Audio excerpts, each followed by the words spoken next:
Disclaimer: the following Boundless PodTrap episode contains strong opinions that some listeners may and will find offensive. If you cannot accept or respect others with a differing opinion from yours, then fuck off. Rolling sound.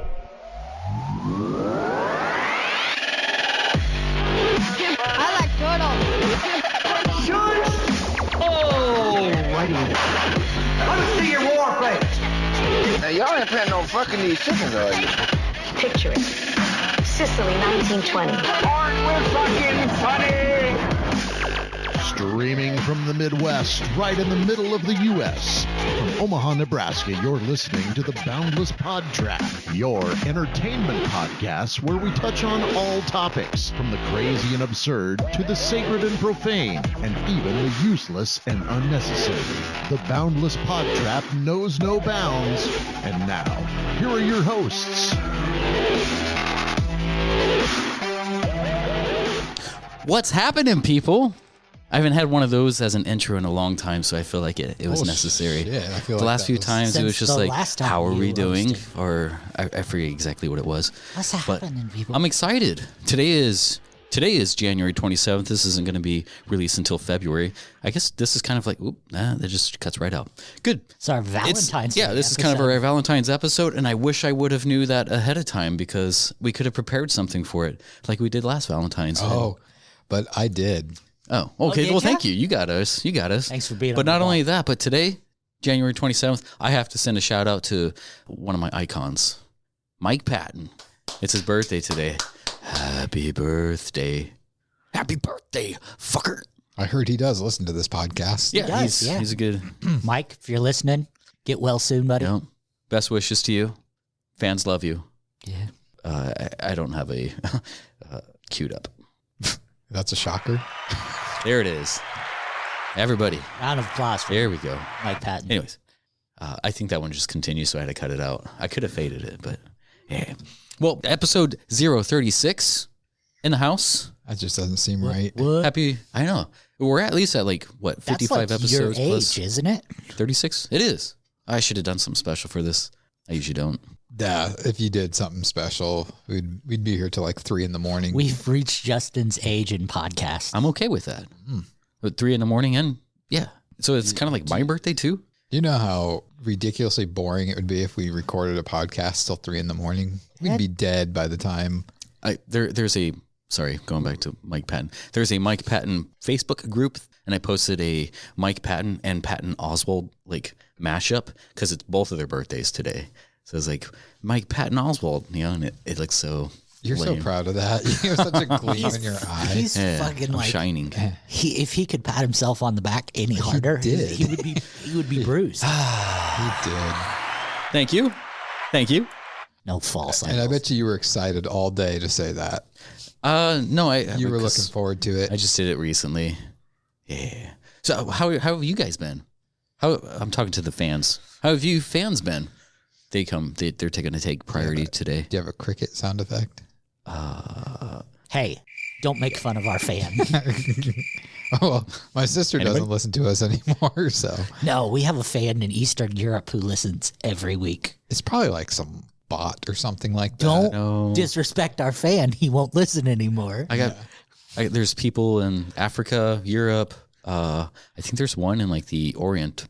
Some people in the North America. One from Botswana. North America. The things you upload the podcast to probably like just send you fake listeners. We'll make them feel good. Numbers. Like we have somebody in that'll feed their Austria ego. listening to us. They use this in concentration camps to torture victims.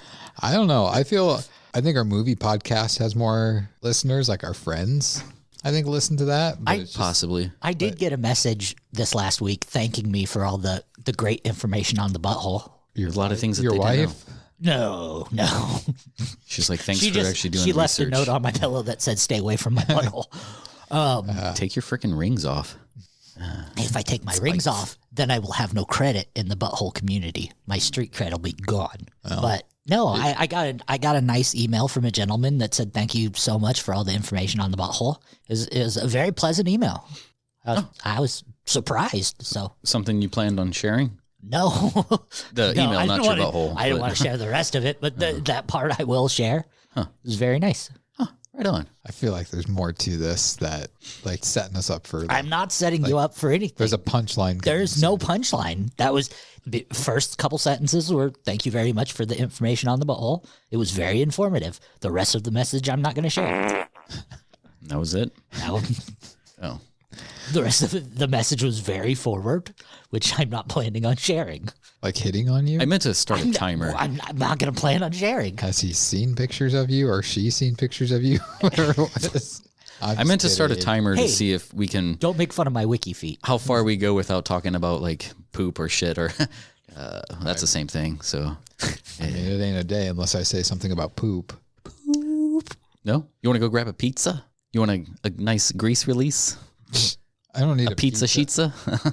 I could get probably half the things in the vending machine out there can give me the shits just as much as a greasy pizza. Before even pushing the button. I was like, oh God. Basically, I read it. people think that I'm really out there like studying what I want out of the machine. Like, oh, that looks good. That looks good. No, I'm in my head. I'm clenching. like, if I eat this, I'll have 2 hours before the shit starts coming out of me. If I eat that, maybe an hour. So if you see me in front of a vending machine really concentrating, that's why. So you're saying that you would really have to like somebody a lot to go out for like ice cream or something like that with them. It's like, Well, I'm going straight home after this. Can you cover this? No sex for you. although Hy-Vee sells lactate ice cream, It's actually pretty great. it's delicious. Yeah. You guys it have tastes said- just like it, and it's doesn't upset my tummy. The Ben and Jerry's vegan ice cream is pretty awesome. It's good, but if you have $15 for a pint of it, they're so damn expensive. First person to comment on this episode gets a pint of Ben & Jerry's paid by the Boundless PodTrap.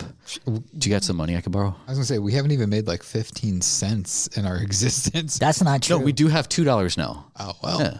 So Thank they you can- guys. They can have a spoonful. Keep those downloads coming. Zazzle.com.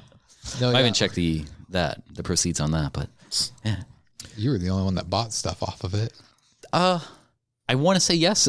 Yeah, you are. No, my sister bought something off of there. I forget. She bought a couple things off of there. Was I it can't keychain? remember. The keychains are legit. I really like those. I use the shit out of my water bottle. Oh yeah, I forgot about that. And the pens, not depends.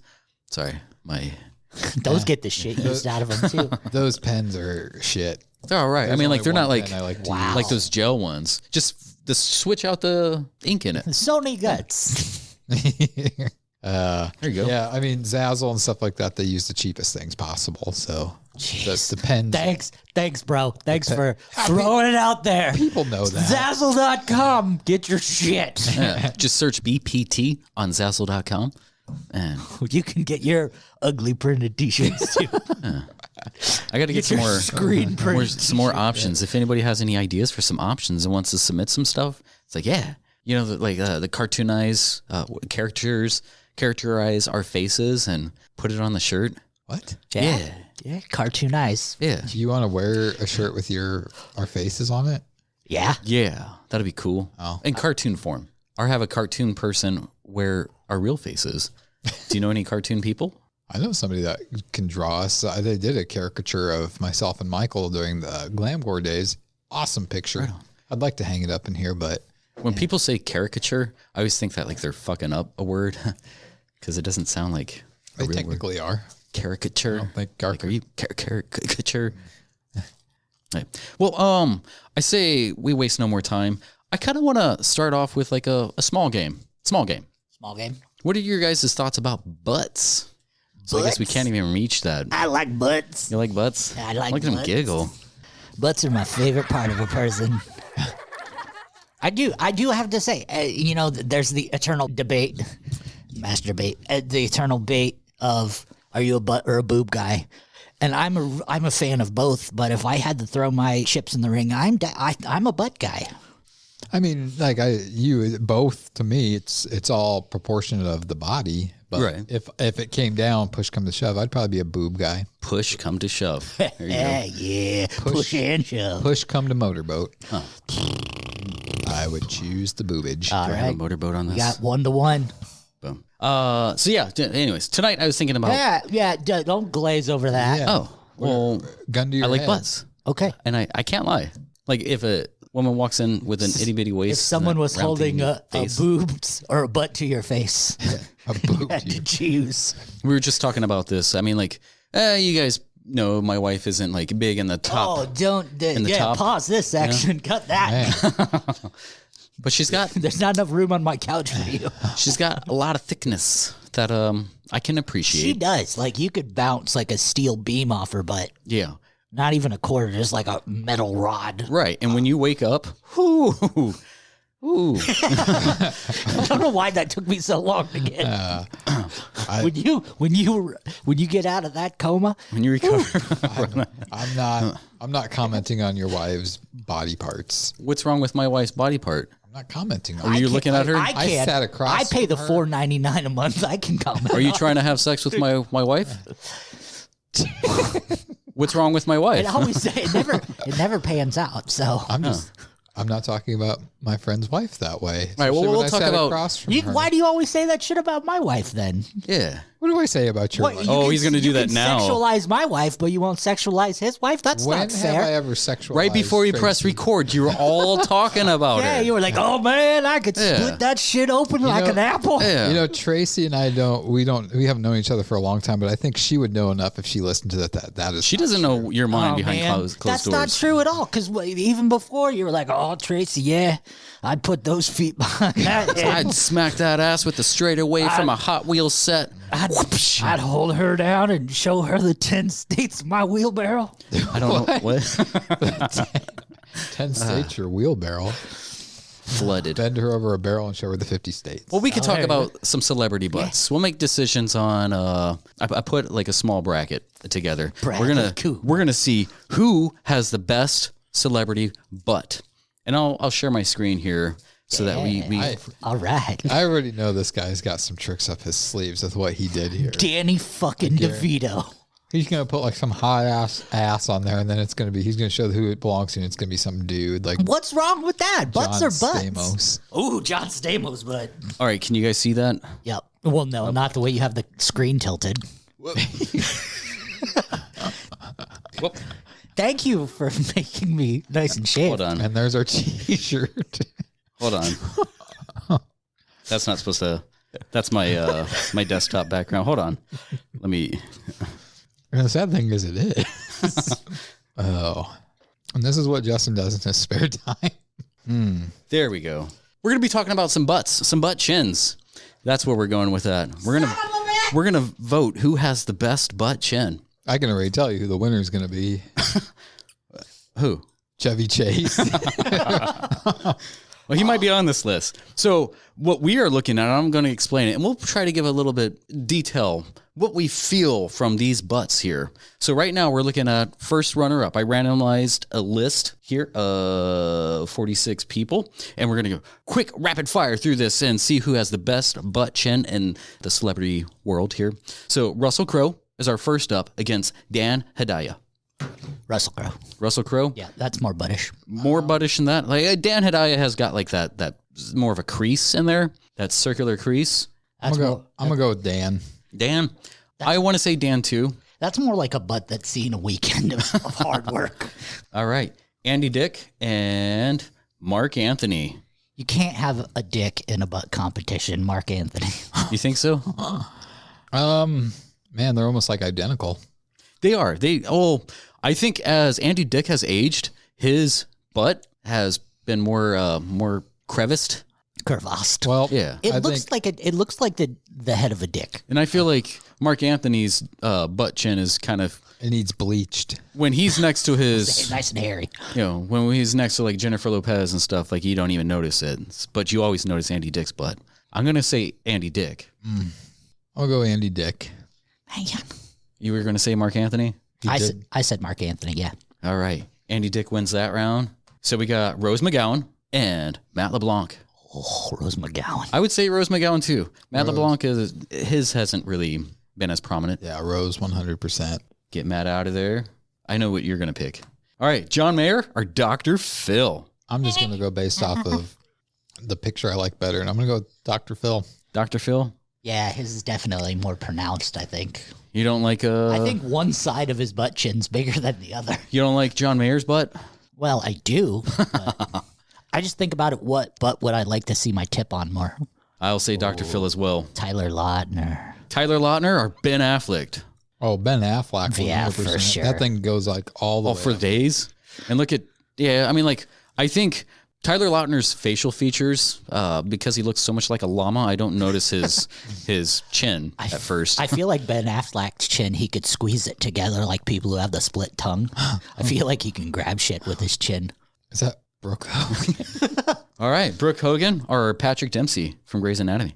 Does Brooke even have one? I can't. Dude, hers is kind of separated. Like she's spreading those cheeks, those butt chin cheeks. I'm going to have to go with her, Brooke Hogan. And like his is more prominent, but yeah, hers are wider. Yeah, hers are so wide it kind of sucks up her bottom lip. Yeah, I'll go with her too. Brooke Hogan. Sorry, Patrick. Doctor. Yeah, okay. Oh. We got Ewan McGregor and Sebastian Stan. Disney's butt chin. I think I'm going to have to go with Ewan McGregor. Look at that prominent butt chin right there. I'm going to have to go. His is a hard crease, but it sags. It's very dickish, though. Yeah. It doesn't cut all the way into the chin. It just stops midway. His is pretty tight. Yeah. His looks more like a moose knuckle. I'm going to go with his, too. Yeah. All right. Sorry, Sebastian Stan. When in doubt, it's the hair. Like, if you have a beard or a 5 o'clock shadow, it kind of hides it a little bit. It takes away how much of a dick chin you have. A butt chin. And it causes a lot of dingleberries. It does. All right. Tobey Maguire or Simon Cowell? Oh, man. Tobey Maguire looks like it's a fucking divot from a golf course. Put that divot back. I'm going to go with Toby. Yeah. I would say Simon. You both say Toby? All right. Give him the buzzer. Boom. Now we have Cary Grant or Vanessa Hudgens. Cary Grant. Cary, I think it might be the picture, but yeah. Black and white. Yeah. Definitely Cary Grant. All right. Ricky Martin. She bang. Or Chevy Chase. You don't got to ask me. Chevy. He says Chevy. I say Ricky. It looks like a fucking Venus flytrap. It's going to get you. Are you looking? When you look into the butt chin looks back. I mean, in Christmas Vacation, they even play to his butt chin when she's like, don't stay out too late. And she like kisses her finger and then she puts it in his butt chin. So, ew. Yeah, Chevy Chase. So, sorry, Ricky Martin. You were the dark horse, but nobody banged that chin. All right. Chevy Chase. Now we got Eliza Dushku or Sandra Bullock. Sandra Bullock. Sandra? I would think so. Eliza has more of a cute little. I was gonna say I can't see past her eyes. It's like if her chin, her droopy sad eyes. I'm droopy. Yeah, if her chin was like in a pair of pants, like it'd be pretty flat, kind of more of a tight butt chin. So Sandra, it is. Her nose has more of a butt chin than her chin does. All right, Henry Cavill or Ashley Simpson? Oh, Henry Cavill by far. She doesn't look like she has one. She does, but it's usually it's filled in with Bondo for that picture. Next, Tom Brady or Johnny Rzeznik. I will never vote for anything for Tom Brady. Oh, but look at that butt chin. The fucking hater. Look at that butt chin. But then again, he would wave at you, but his fucking hands have too many Super Bowl rings on them. Yeah, that helps too when you have deep pockets and pay the ref. Hey, it doesn't matter. You can't see that butt chin with a football helmet on. Champions with all that money. Johnny Rzeznik. You can see the Goo Goo Dolls front man. Goo Goo. Yeah. So Johnny, even though Tom Brady's is more prominent, like that looks like a gangbang central ass. This is a hate vote right there. You know, Tom Brady's fucking stretched out butt chin is from Gronkowski. Oh, I don't get your reference. Sports. John Bon Jovi or Viggo Mortensen? Viggo. Yeah, he's got a very like masculine the buzzing butt. of flies to you. Yeah. How many are on here? Just a quick 80-minute game. Yeah, he's like, this will be quick, and we're like not even halfway through the first round. Sir Patrick Stewart or Alexander Skarsgård? Skarsgård. Yeah. The good Skarsgård.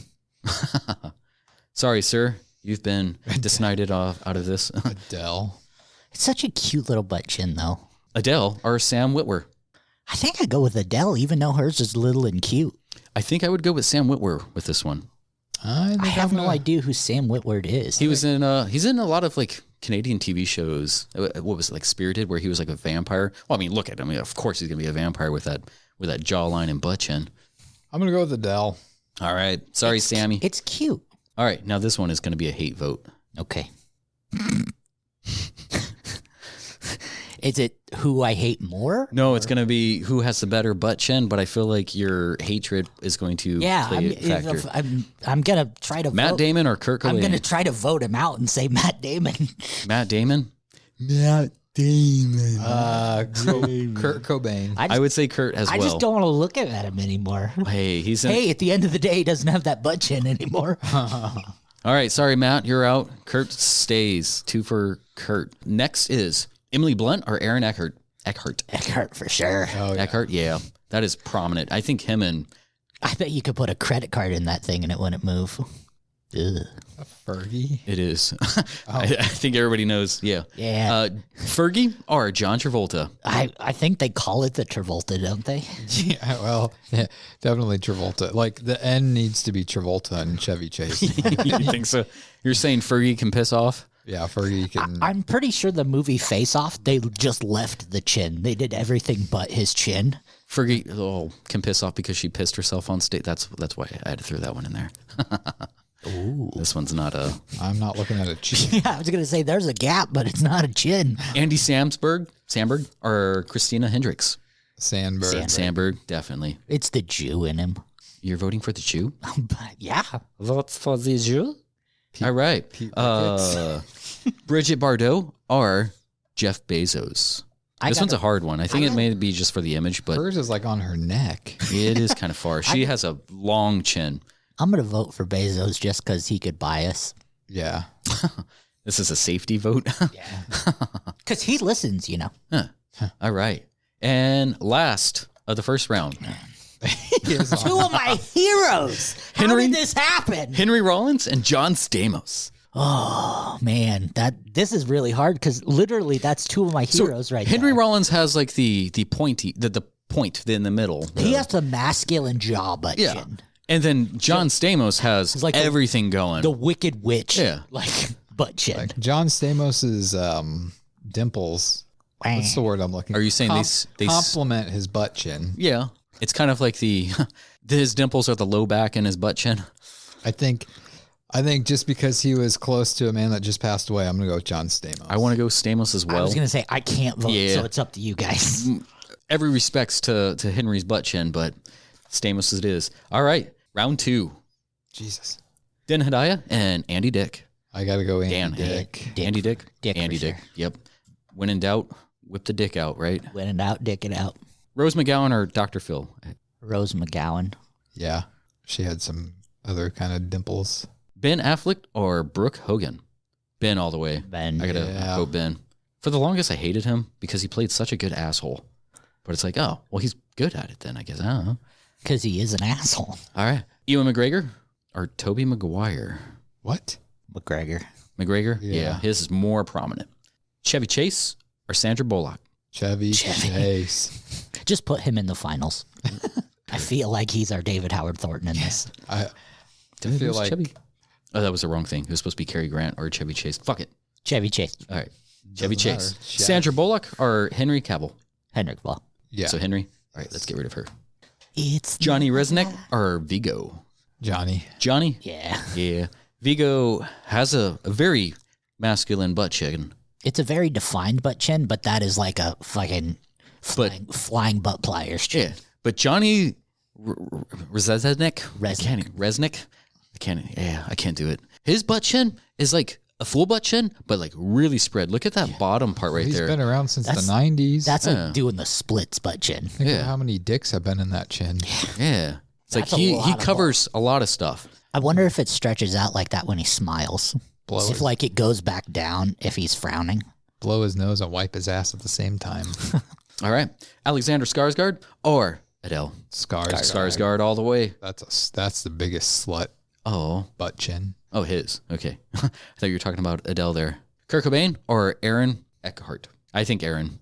Yeah, for sure. Fuck you, Kurt Cobain. John Travolta or Andy Skarsgård?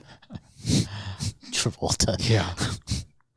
All I see is chin. I was gonna say this is definitely gonna end up Chevy Chase. Hey, Sandy. Travolta. Hey, Sandy, here's my chin.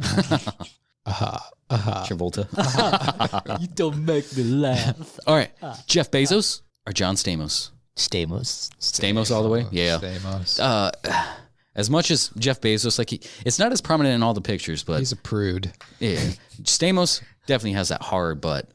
He's got a hard You'd think for someone who has so much money, he'd get that shit fixed to more of a butt. to like maybe something that doesn't look like a butt. All right. Back with Andy Dick or Rose McGowan. I think I have to go Andy Dick. Why is it Dr. Phil for her? Because I lost her. I lost her Times somewhere. It's Dr. Phil. I'm like, fuck. So All right, who's next? Ben Affleck or Ewan McGregor? I think Ben. Affleck. Yeah. Ben Affleck. Hey, you like them apples? Chevy Chase or Henry Cavill? Man, I have to go Henry. That is a tough one. I'm going Chevy. Chevy. Leave it up to me, huh? Henry Cavill's got that prominent, like he's got a. I think it's a shit picture of Chevy Chase. I think It probably there's a is. better picture of that butt chin. When he was younger and he got a little bit more dumpy on the chin. Dad or Superman? Oh yeah, go with Chevy Chase. Chevy? Caval's got a great one, but yeah, the picture really helps. Johnny Resnick. You say it. I can't say it. Johnny Resnick. Thank you. Or Alexander Skarsgård. Resnick. I got to go Skarsgård. Look at that butt I chin. think I'm going Skarsgård too. Yeah, his butt, you can probably turn it into. Well, I mean, like he's got a multi-function butt chin. Yeah. Yeah, his butt chin is like a multi-tool. I think what hurts him, it's the butt chin, but then there's the normal chin behind it. Like it looks fake. Yeah, it's a chin on a chin. Yeah. He's got the best of both. Right. His mandible formed a little bit Imagine different. if any of these people listen to this podcast, the complex they would have now with their butt chin. Yeah. It's like, I got to do something. Get some filler in that. I gotta do something. So you say. I was saying Resnick. You guys said Skarsgård. Okay, gotcha. All right. Aaron Eckhart or John Travolta? Oh, Sandy, look at my butt chin. I'm going to have to go John Travolta. That thing is just Aaron Eckhart, John Travolta. Travolta for me. Travolta.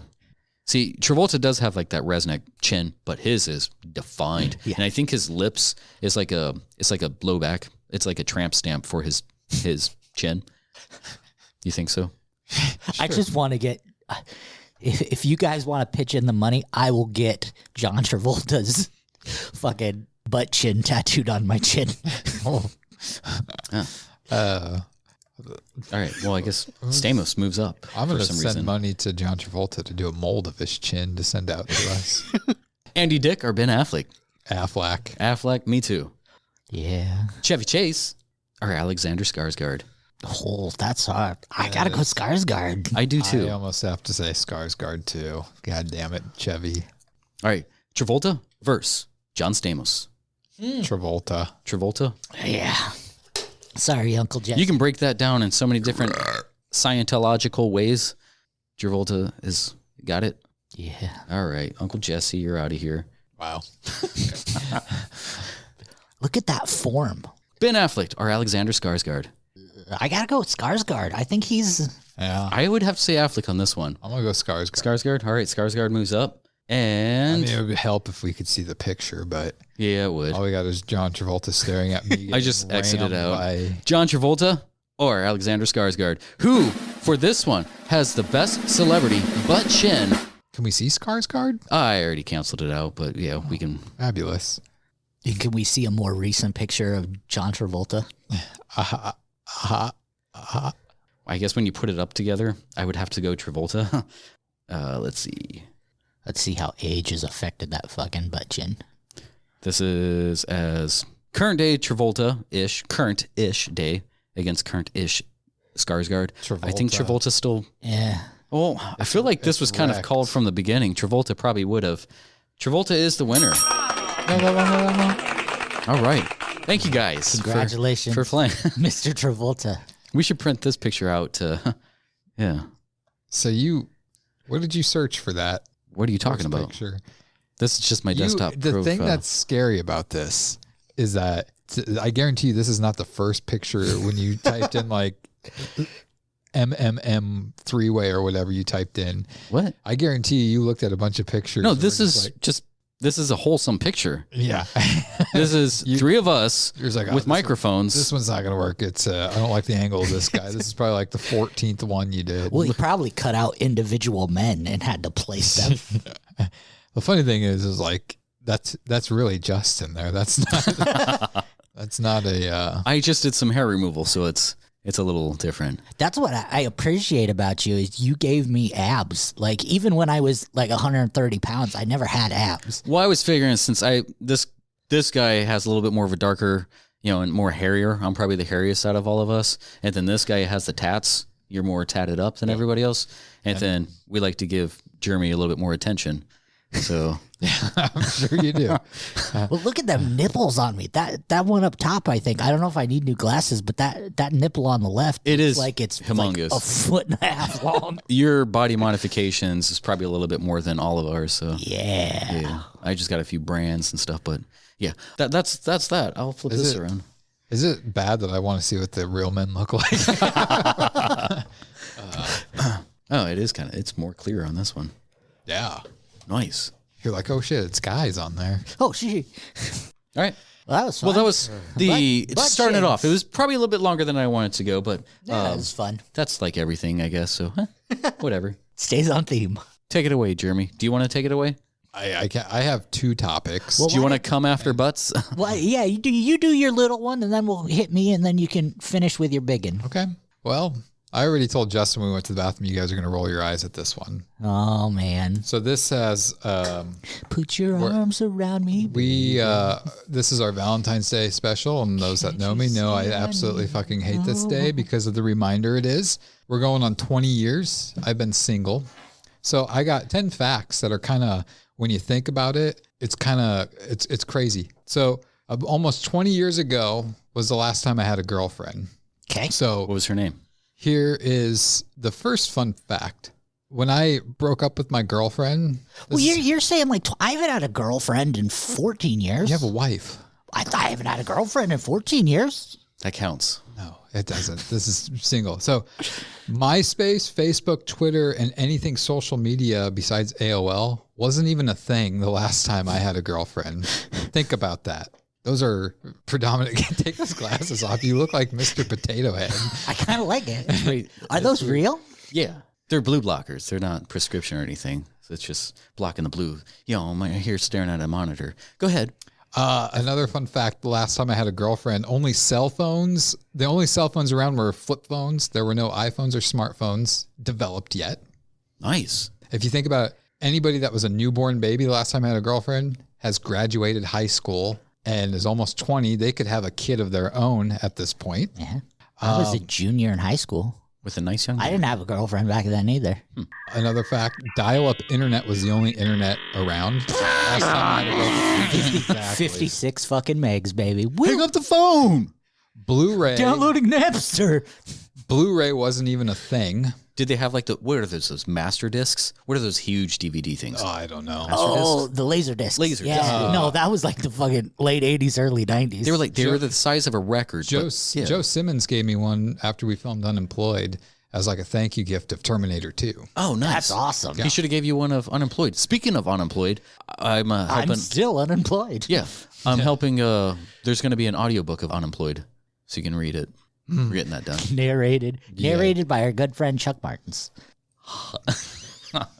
The TV show Friends was still airing brand new episodes the last time You had to wait to watch I had a girlfriend. All 4 of the Golden Girls were still alive the last time. Were you holding out for one of them? I was. You just missed your chance. Blanche, and she was the first one to go, I believe. Michael Jackson was still alive when I had a girlfriend last. Was he still innocent? Funny story. Well, he was always innocent. The day Michael Jackson died, I was in the hospital for internal bleeding. It's when I was still doing jiu-jitsu and Muay Thai. I got kicked in the lower stomach, like below the belly button. And I was pissing blood. And I went to a free clinic because I didn't have health insurance. Did you say and I remember free? Free, yeah. Oh. And I didn't have health insurance. So I went in there and I'm sitting in the lobby and I was watching like the Michael Jackson has died. I remember that.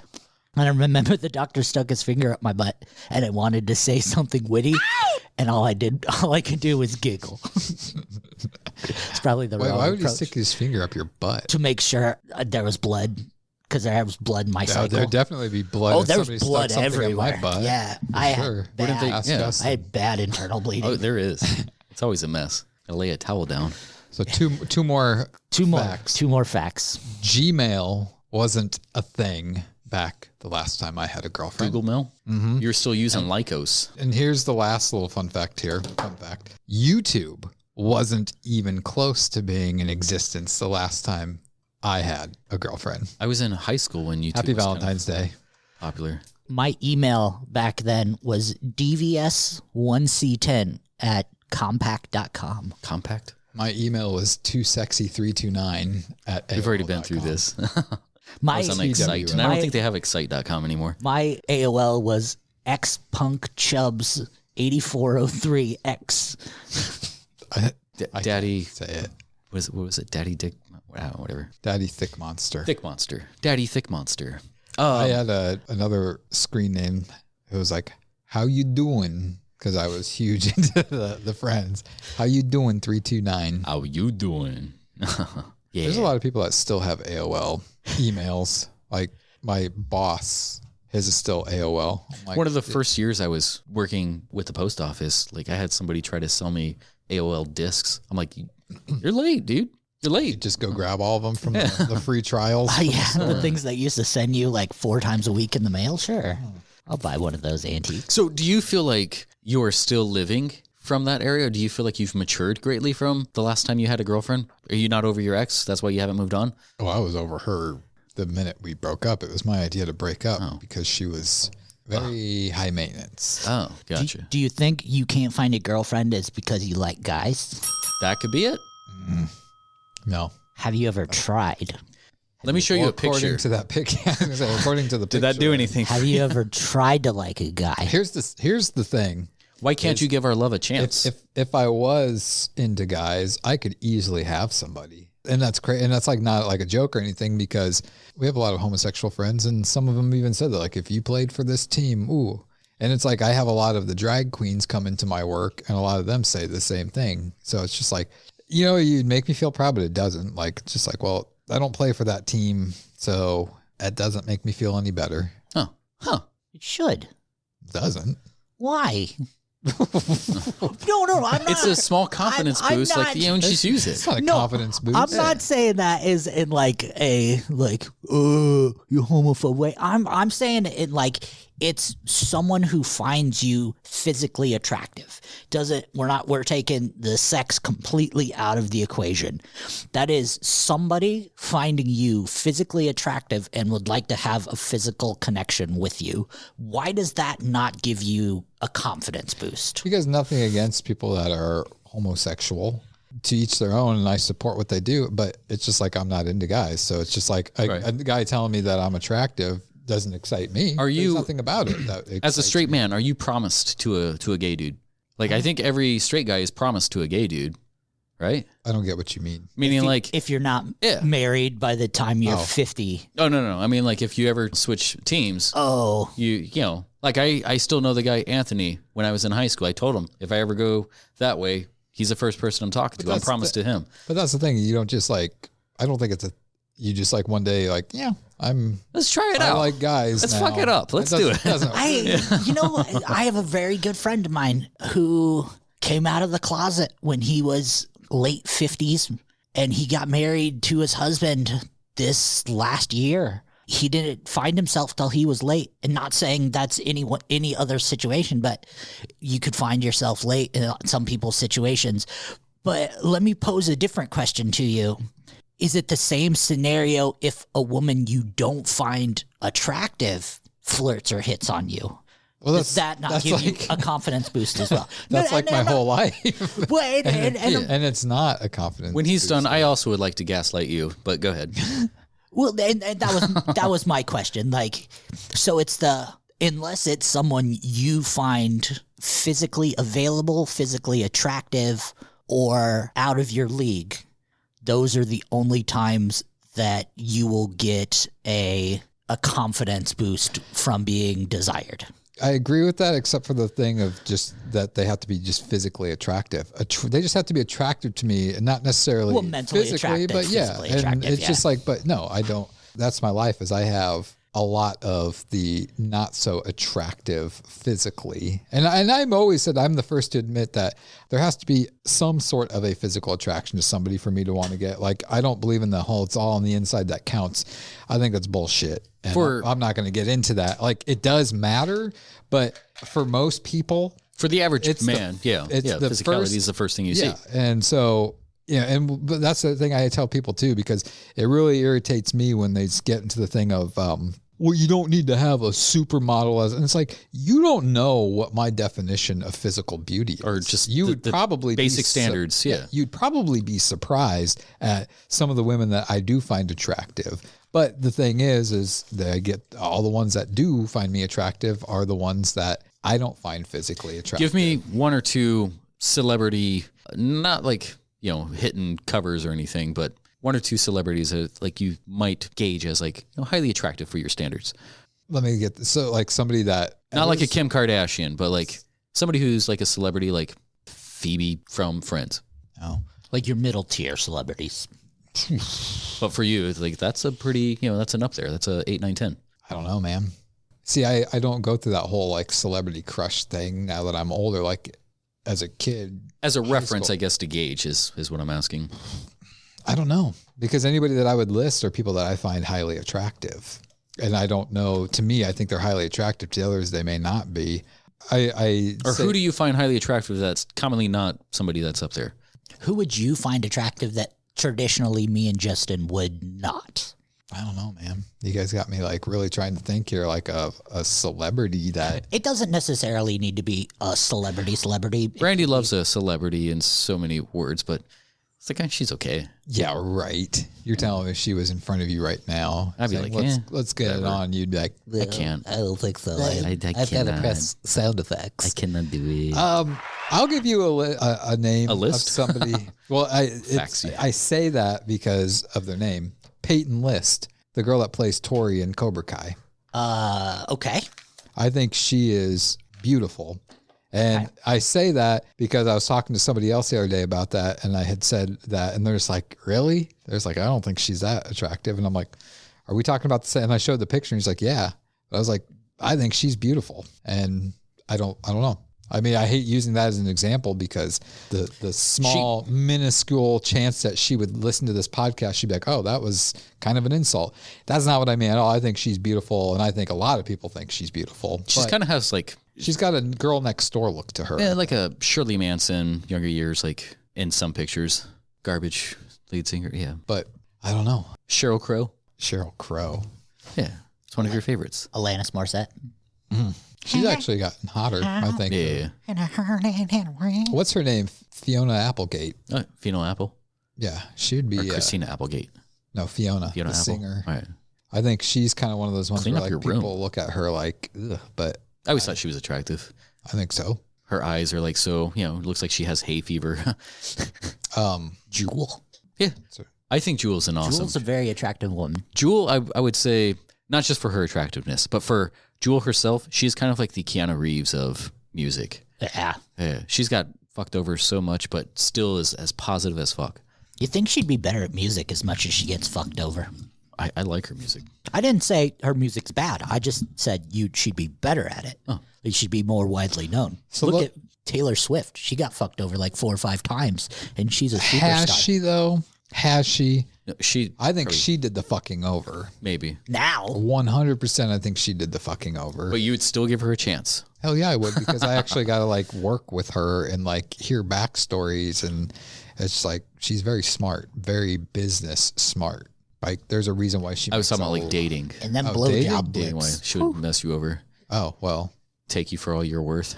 Who cares? Yeah, that's $6 like, in my wallet. I'm almost 40 years old. Life's passing by. I need some kind of story. $6 in my wallet and my Jelly of the Month Club pass she can have. I like to tell people that the Lady Gaga song "Nebraska Guy" is about me. Gee, don't do that. Yeah, it's about me. It's me. Hey, Justin. No. Turn your J-Man. Turn your phone off. J-Man. They're listening. I want to go into that, but I won't. You need to do a segment where you play. I was thinking about reviewing some of the voicemails. I still have voicemails of this. Even this, I think even this guy across from us would be creeped out by some of the things this guy said. I don't know.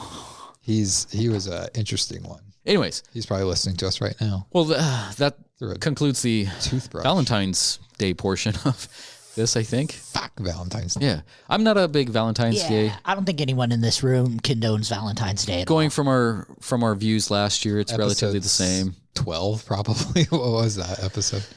Yes. You know, in my affection for Valentine's Day might change now that I have a son. It might be like, oh boy, give her a Valentine. She might like it. But I don't think my opinion of Valentine's Day will change. Just like my opinion on Christmas might change and other holidays might change for output.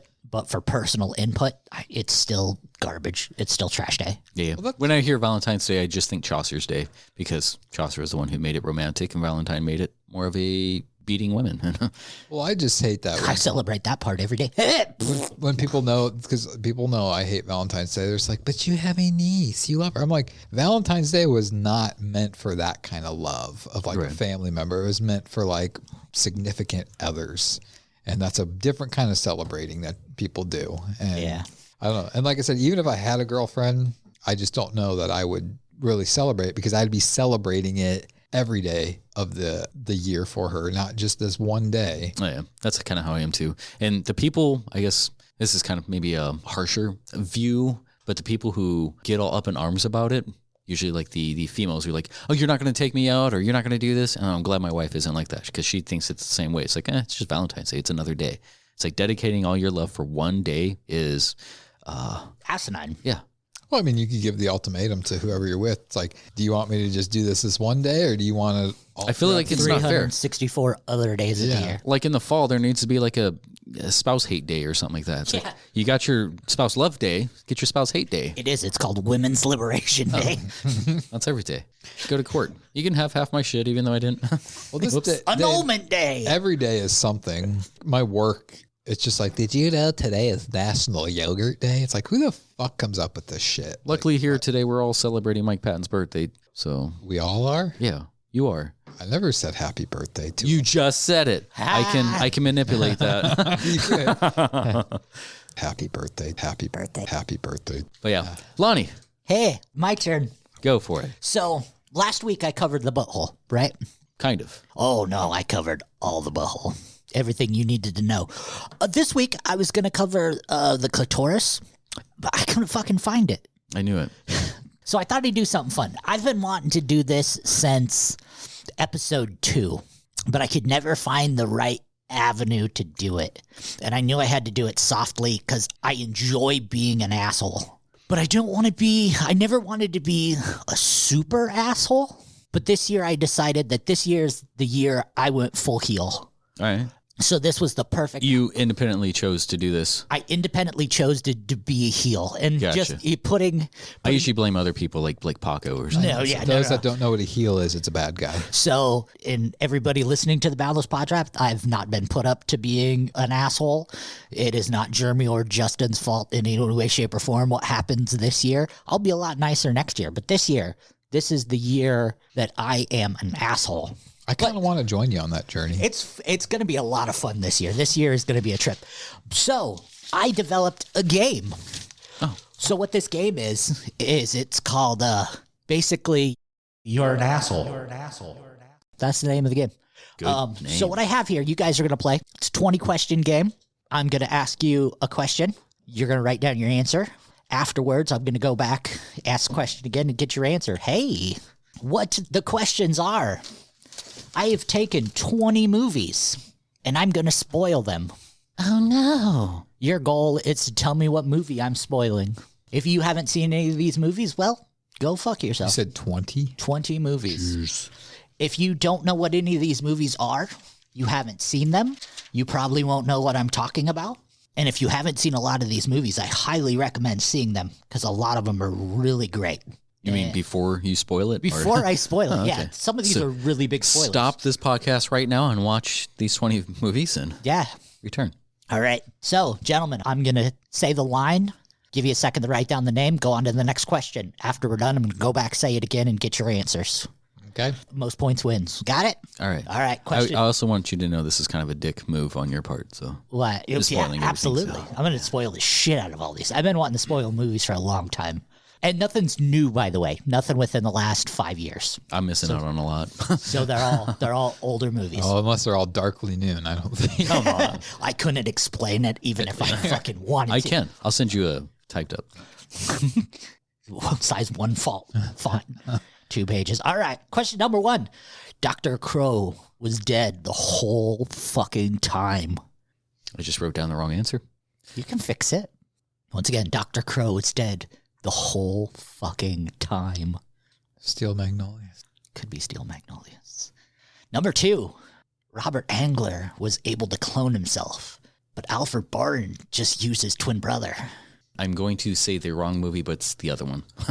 Just write down descriptive and I'll know what you're talking about. Okay.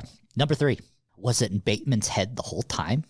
Was it in Bateman's head the whole time? Number 4. Tyler Durden is the alter ego of the narrator. Are you Googling shit over there? No, I'm typing my answers. Do you want to see my answers? Stop cheating. I think Don't look at my answers. I think I only got one so far. Number 5. Leonard Shelby is the one who actually killed his wife. Leonard Shelby is actually the one who killed his wife. I feel like this is one of those like very smart movies that I think I might know, but I also think it's probably dead wrong. I'm just going to type it up anyways. Okay. Can you blink Morse code? Ah, looks like you're just having an organism. Organism. You're having an organism. I keep my eyes way open when I have organisms. Ugh. A straight face orgasm. Just like, goo. Next. Edward Daniels is his real name, and he's actually a patient. Oh, I think I know what this is. The next one you should both get very easily. Nightmare. Probably even more defined than that. Ready? Go. Jigsaw was in the fucking room the whole time. Justin just wrote down Rocky. Get him! You keep ringing that bell, I can't concentrate. All right. Next. Aaron Stapler is in fact a malicious killer. The good guy act was an act the whole time. Is this like real or is this like more of a theory? No, this is real. These are all the actual spoilers to the movie. Okay. These are all the twists or the spoiler to the movie. I'm trying to think of how the movie I'm thinking ends. I'm like, Probably a kung fu fight scene. I know how that ends. Jackie Chan didn't do that. Do you have a prominent kung fu spoiler in there? Or? No. Oh, fuck. Now this one, if you get it right, I'll give you a full point. If you get it close, I'll give you a half a point. There's 2 questions like that. This one is the first one. She's got a dick. I think I know what Jeremy's writing. She's got a dick. Steel Magnolias. Steel Magnolias. All right. Next. They are the ghosts in the house, not the people who are in the house. Is this a Stephen King one? No. I'm just going to... I haven't seen my answer in a long time, but I feel like it's also wrong. My answer is wrong. All right. Next one. Esther's a 33-year-old little person. That was the easiest one so far. The next one's pretty easy, too, if you've seen the movie. I just really wanted to spoil this one. Esther's a 33-year-old little person? Esther's a 33-year-old little person. Think Brad Pitt. Next one. Verbal Kent is Kaiser Sose. Verbal Kent? Verbal Kent is Kaiser Sose. This is an easy one? This one should be an easy one. To who? Asians? Anyone who's watched the movie. Well, I've definitely not watched this one. Oh, man. Sounds Verbal like Kent is Kaiser Sose. Do we get any hints with this? Why would I give you hints? To help us. He's No. he's an asshole. Why would I give you hints? Some of these are like super softballs. I'm familiar with Kaiser Sose, but I can't place where I know it from, so I'm pretty confident I've got like 4 right. I have at least 15 of them right. Next one. It's her head in the box. You asked. Dunstan checks in. Yep. Next. April Fool's Day. But it's not April Fool's Day? That's the spoiler. April Fool's Day. Number 15. It's all Jacob's dying dream. He never came home from Vietnam. From Vietnam? Vietnam. So this must be something. Viet-fucking-nam. I'm thinking of something else. Fuck, what's that one movie with Timothy Oliphant where he goes crazy and kills his friend? I think that's Steel Magnolias. Steel Magnolias, yeah. Next one. And I want the exact movie. Darth Vader is Luke and Leia's dad. Fuck me. Double spoiler. Luke and Leia are brother and sister. Okay, next one. Norman, you're not your mom. Both got that one pretty quick. Steel Magnolias. Steel Magnolias. Okay, other question. Copy. It's either a paste. full point or half a point. She's got a penis. Can this...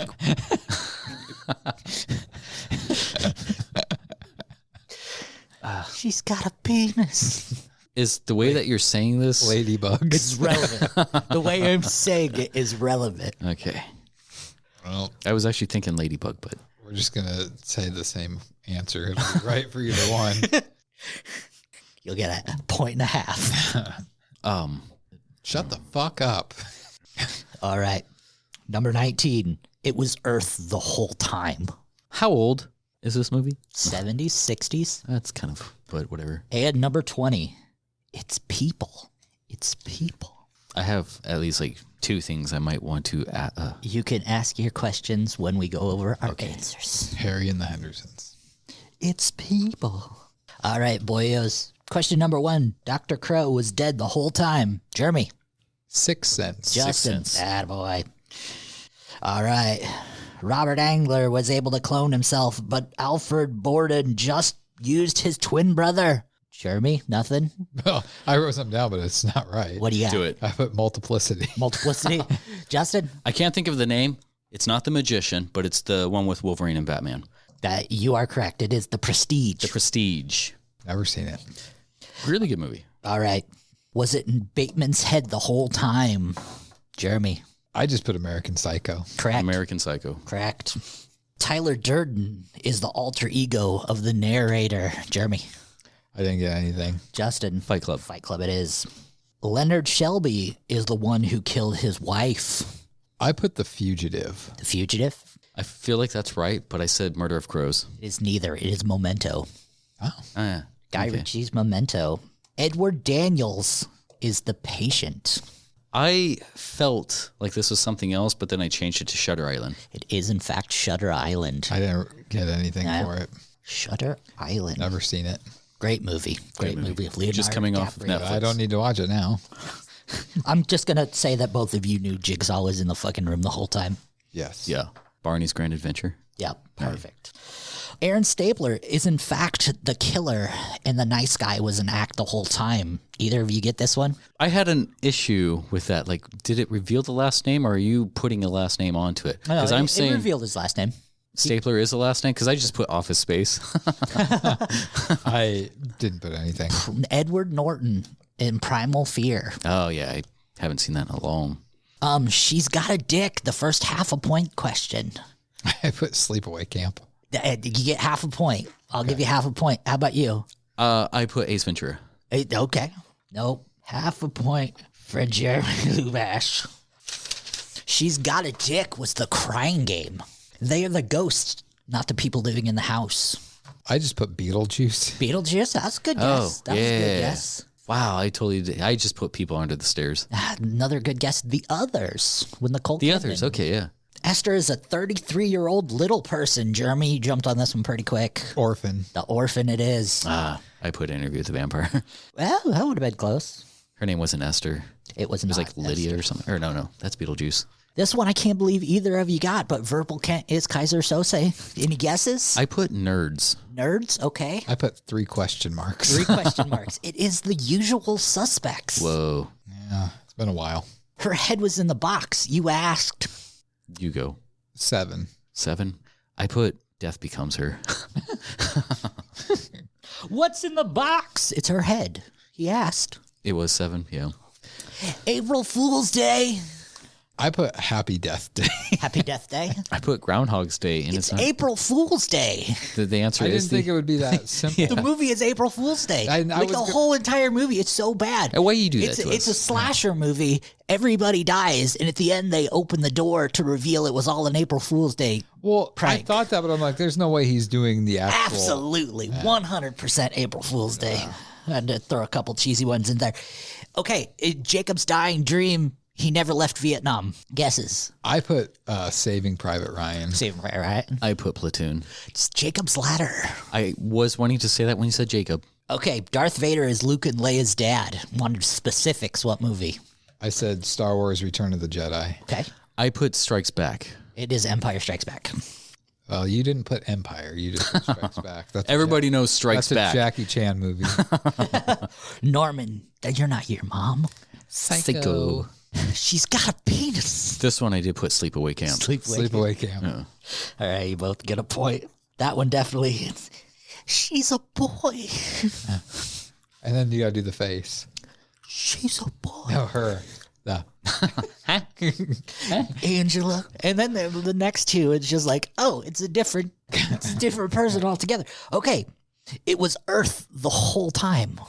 I put Space Odyssey. Same here. Space Odyssey, Planet of the Apes. Ah, okay. Same thing. Yeah.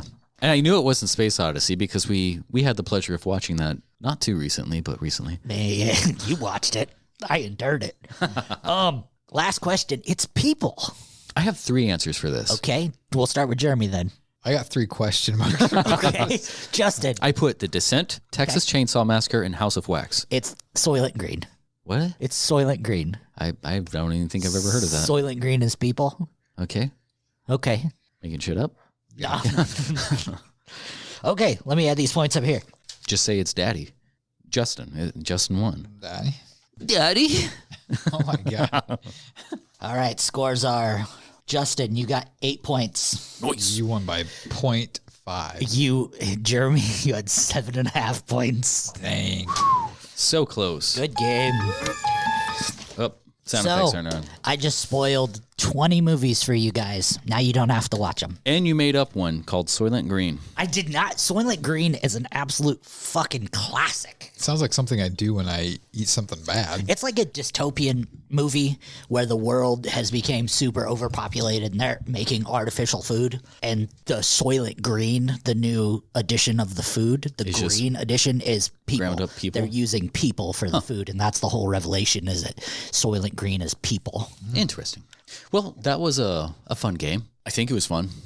We'll I see. had a good time. We're going to go ahead and give a shout out to our sponsor, ML Image, and you can check out his stuff. You check out the details. Tits. Roll that beautiful bean footage. ML Image specializes in boudoir, ink, pinup, glamour, and even nude since 2005. ML Image celebrates and highlights the female form in the most vibrant, eloquent, and sultry of portraits. ML Image is an Omaha-based photographer. You can see his work at mlimage.com. Be warned, it is not safe for work.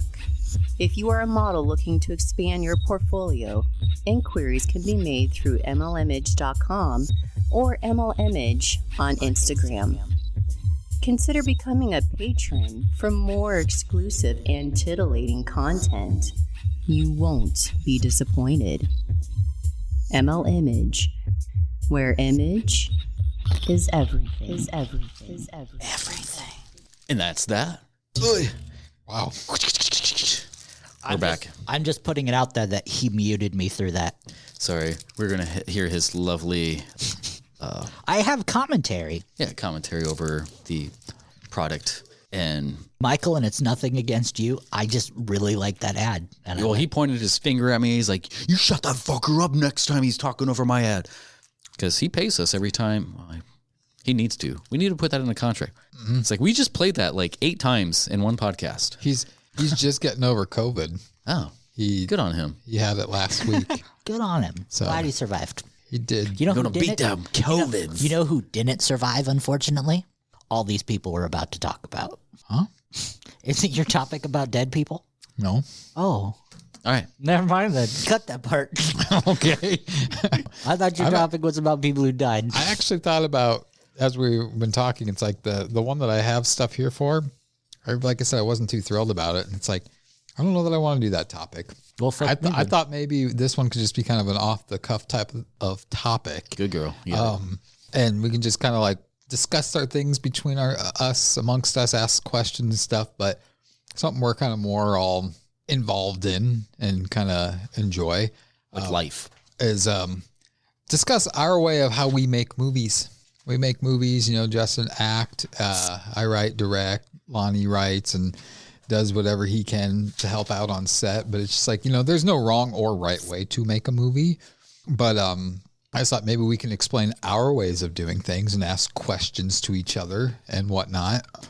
The topic I was going to do was why the 90s were better than today. But I feel like we've kind of discussed that here and there over the time that we've done 36 podcasts apparently already. Hey, look, you have something to say. Yeah, well, I was going to say this actual topic is something I wanted to do, like for all of us at one point, like how to make a movie, BPT, how to make a movie, and put like a little bullets and all that. But I want to break it down to start with 3 sections. We got the pre-production process, which I think is going to be the thing we talk the most about, the production aspect, and then post-production. So let's look at it, I guess, this way, because in the first thing you got to do is come up with the story. So how do you guys base and come up with your stories to a movie, whether it be short film or feature length? Because we've all have written something. Well, I think really in mine, you have to start with the target demographic you're trying to reach for. I am against that. I think if you're doing it as an artist, you want to at least get your story out there, or at least a compelling story. Yeah, having a demographic is one thing, but having the audience will come if it's good, if they like it. Well, counter both of your things. There's only one person that I'm writing for. And that's one audience member, and that's myself. Because if it's not something I would like, that's pretty much what I'm saying. Then nobody else is going to like it. Well, I mean, that's the writing process, right. though. Like Hollywood writes the way that you're talking about is for a demographic. Well, no. And I'm saying that in the process of writing for yourself is why you write. You should never write for others. Well, it also depends. But that's a given. Right. That's assumed. If you're trying to make 100% correct. Yes, you don't write unless you're writing for yourself. You shouldn't write unless you have passion in it, because 100% someone can tell if your writing is not organic and not meant. That's why sophomore novels or novels in a trilogy, the later they get, they start to suck because they become forced. Right. I think it also depends on your end goal. Are you writing for a paycheck, or are you writing for your art? And we're all of the mind of like art is life in a sense. Like we want to do things that people would like. Right. And not necessarily for them, but in the hopes that, this is my art, come from my heart. Like if your pain inspires me to write something, it's like, man, I hope you would appreciate this or something. But and to counter your debate about you want to write to the masses, the only problem that I see, and this is strictly my opinion, of writing to the masses rather than to a specific genre is if you're writing to a specific genre and your writing is good enough, it's going to find its way to the masses. If you're writing to the masses and your writing sucks, no one's going to like it. Yeah. At least if you're writing to a specific genre and your writing sucks, that genre is still going to like it. I think that's countering your own. I was actually for the art, but if you write a bad zombie story, the people who like zombie stories are still going to like it. But if you write a great zombie stories, the people who like zombie stories are going to like it. But someone who likes vampire stories might like it. Or someone who likes werewolf stories might like it. Or someone who likes love stories might like it. But if you write a story about ancestral zombies who can teleport through space and time due to the equinox on the 11th of June. You talking about the Bible? I'm sure. And it's not good, no one's going to like it. Going back, to try to expand on that. Yeah, writing for the masses to try to appease everybody is not going to please anybody. Although there is that select few who's like, this is for me. It's like, if you contrast that against, like, let's just go with like comics or something like that. Like, if you're trying to write a comic movie from the source, it's like, hey, the people who love this is this, but I'm going to change almost everything about it. You're going to please the people who know nothing about it, who aren't the fans, who isn't the fan base, but you're going to disrupt the people. They're like, I'm not giving you any more money. I mean, you just sullied down the whole thing. So the X-Men movies. Yeah. Well, pretty much all of the action Marvel, these days. How long does it take you guys to write something? Like, it depends. Start with the process before. How long does it take you before you put pen to paper? It depends. If I am anxiously like brewing over something, I kind of want to get it down out of my head fast. I'm going to reference one that I've been writing. Well, I finished the Luggage and Layover. That one took me about 10 years or so. I finally put pen to paper. I want to say like maybe 3 to 5 years into it, but it's a story that I've delved on for a long time. And then I fine-tuned it 3 to 5 years afterwards and finally polished it last year. And then it goes into like the next stages. But yeah, that's just the writing aspect. It also depends on the length or how much I want to delve into it. Like there's another one I'm kind of struggling with. I haven't really put too much effort into it, but it hasn't weighed on my mind as much. So I'm also trying to wait for the inspiration in a sense. That's my biggest issue is my mind is constantly going. It's going up until the moment I go to bed. I'll be laying in bed with my eyes closed, still thinking about a story or project I want to do. And even when I go to sleep, my dreams have become so vivid too that it's just like, oh my God, that was a cool dream. That was a cool part of the dream. I want to incorporate that in something. So it's like, I think my biggest issue, one of my biggest issues is I have so many ideas and I want to do them all right now. Yeah. And I will get extremely, what's the word I'm looking for? Motivated or inspired to work on this project. And it's like, I'm working on it. And then all of a sudden it's just like something comes up with this project that I partially started working on. I'm like, oh my God, that's it. That's the answer I have. So now it's like, I've kind of put this on halt and I'm working on this one. And I hate that. I'm sure I have some kind of mental problem. I don't know ADHD, what all that stuff is, but it's just like, my problem is I have so much ideas I want to go. Like, yes, right now, unemployed is on top of the list right now of things that I want to work on. The biggest issue with it right now is money because it's going to cost a lot to get the crew even on board with this. It's going to cost a lot to get the equipment that's going to be needed for it. But yeah, basically what I'm saying with that is it's hard for me to finally, because like Unemployed, the first one, that took me like 6 years of writing in my head before I actually put pen to paper. Immediately after we got done with Unemployed, I already had the basic generic plot for Unemployed 2. Never thought we'd do it because I'm not really one to do sequels, but it's like, fuck, so many people liked it. But I, again, over the last 4 years, I've been writing that in my head. And, it's just, I don't know. It's a process for me because it's like right now when there's no deadline for something, why rush it? If a schedule's on a line, I feel like it's going to be rushed, but I feel like it also motivates me or my inspiration kind of like the best actors are always working. The best writers are always working. So at least do something that way you have a plethora of ideas or concepts to pull from, even though it wasn't hit with inspiration, it was hit with kind of force, and then you can mold it to be something better.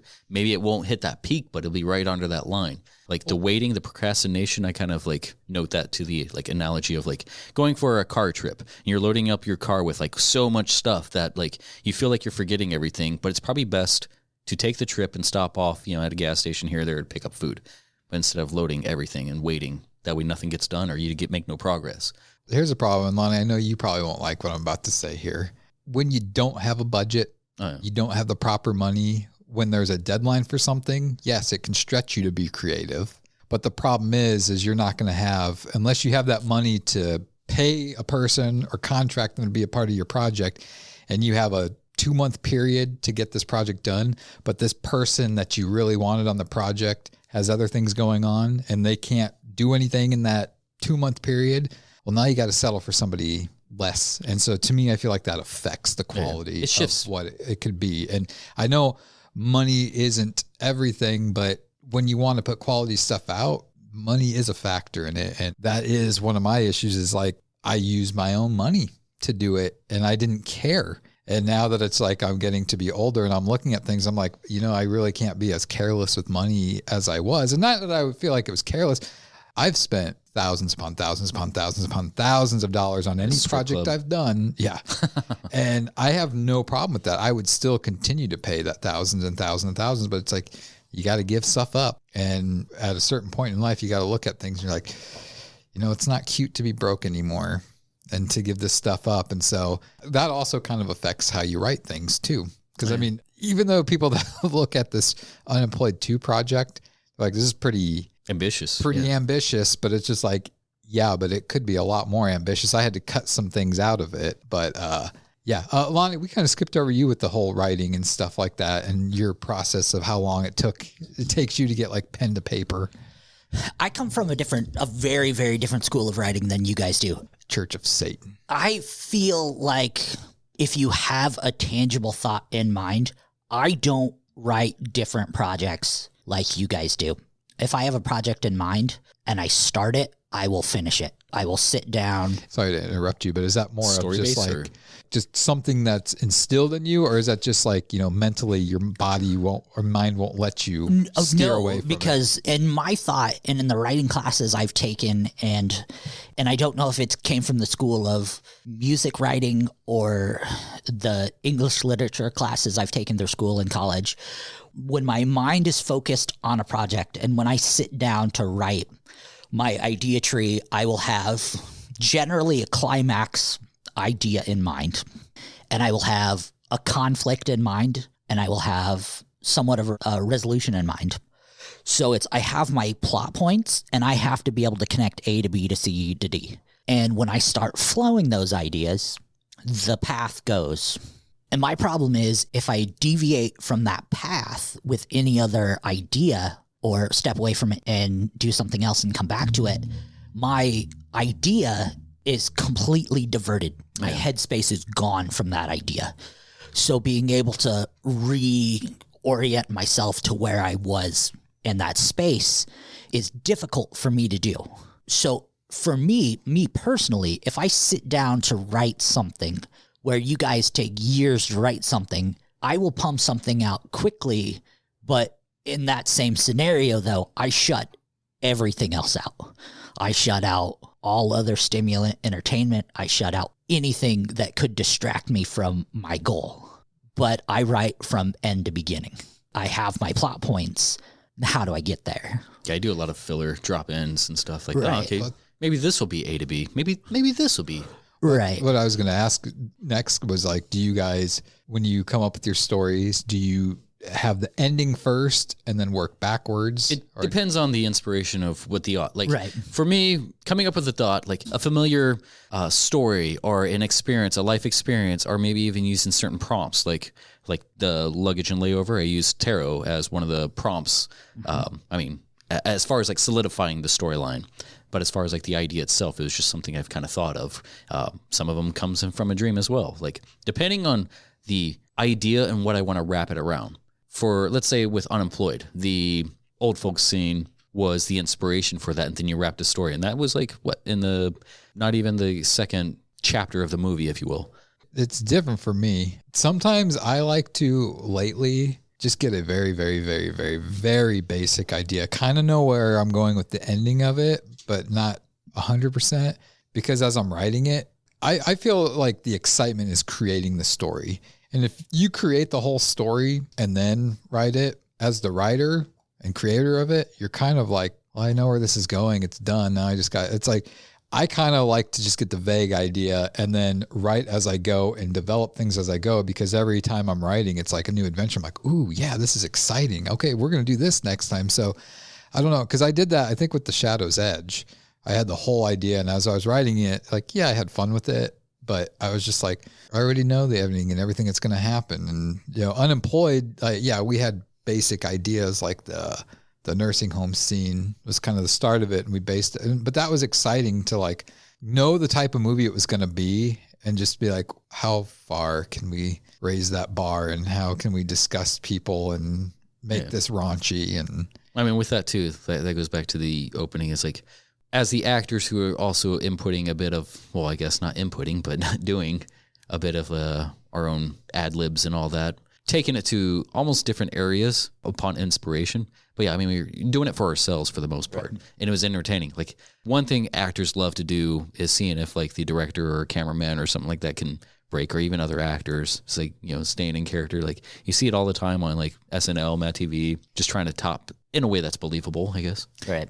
And it's funny you bring that up about the Shadow's Edge and Unemployed. And my honest opinion is I like the linear nature of the Shadow's Edge over Unemployed. We've had this conversation before that I prefer Shadow's Edge over Unemployed. And it's horror in general. Like, yes, sometimes horror will have that big deviation or that twist, and it's appreciated. But that's one of the joys of horror is it's very linear. There's an introduction, there's a conflict, and there's a resolution. Like horror works in thirds, just like art works in thirds, just like music generally is verse, chorus, bridge, chorus. And that could be me. That could be my OCD speaking. That could be a lot of different things speaking, but the pattern and the writing style and the traditionalness. Right. Most things follow that like hero's journey style. Right. And don't get me wrong.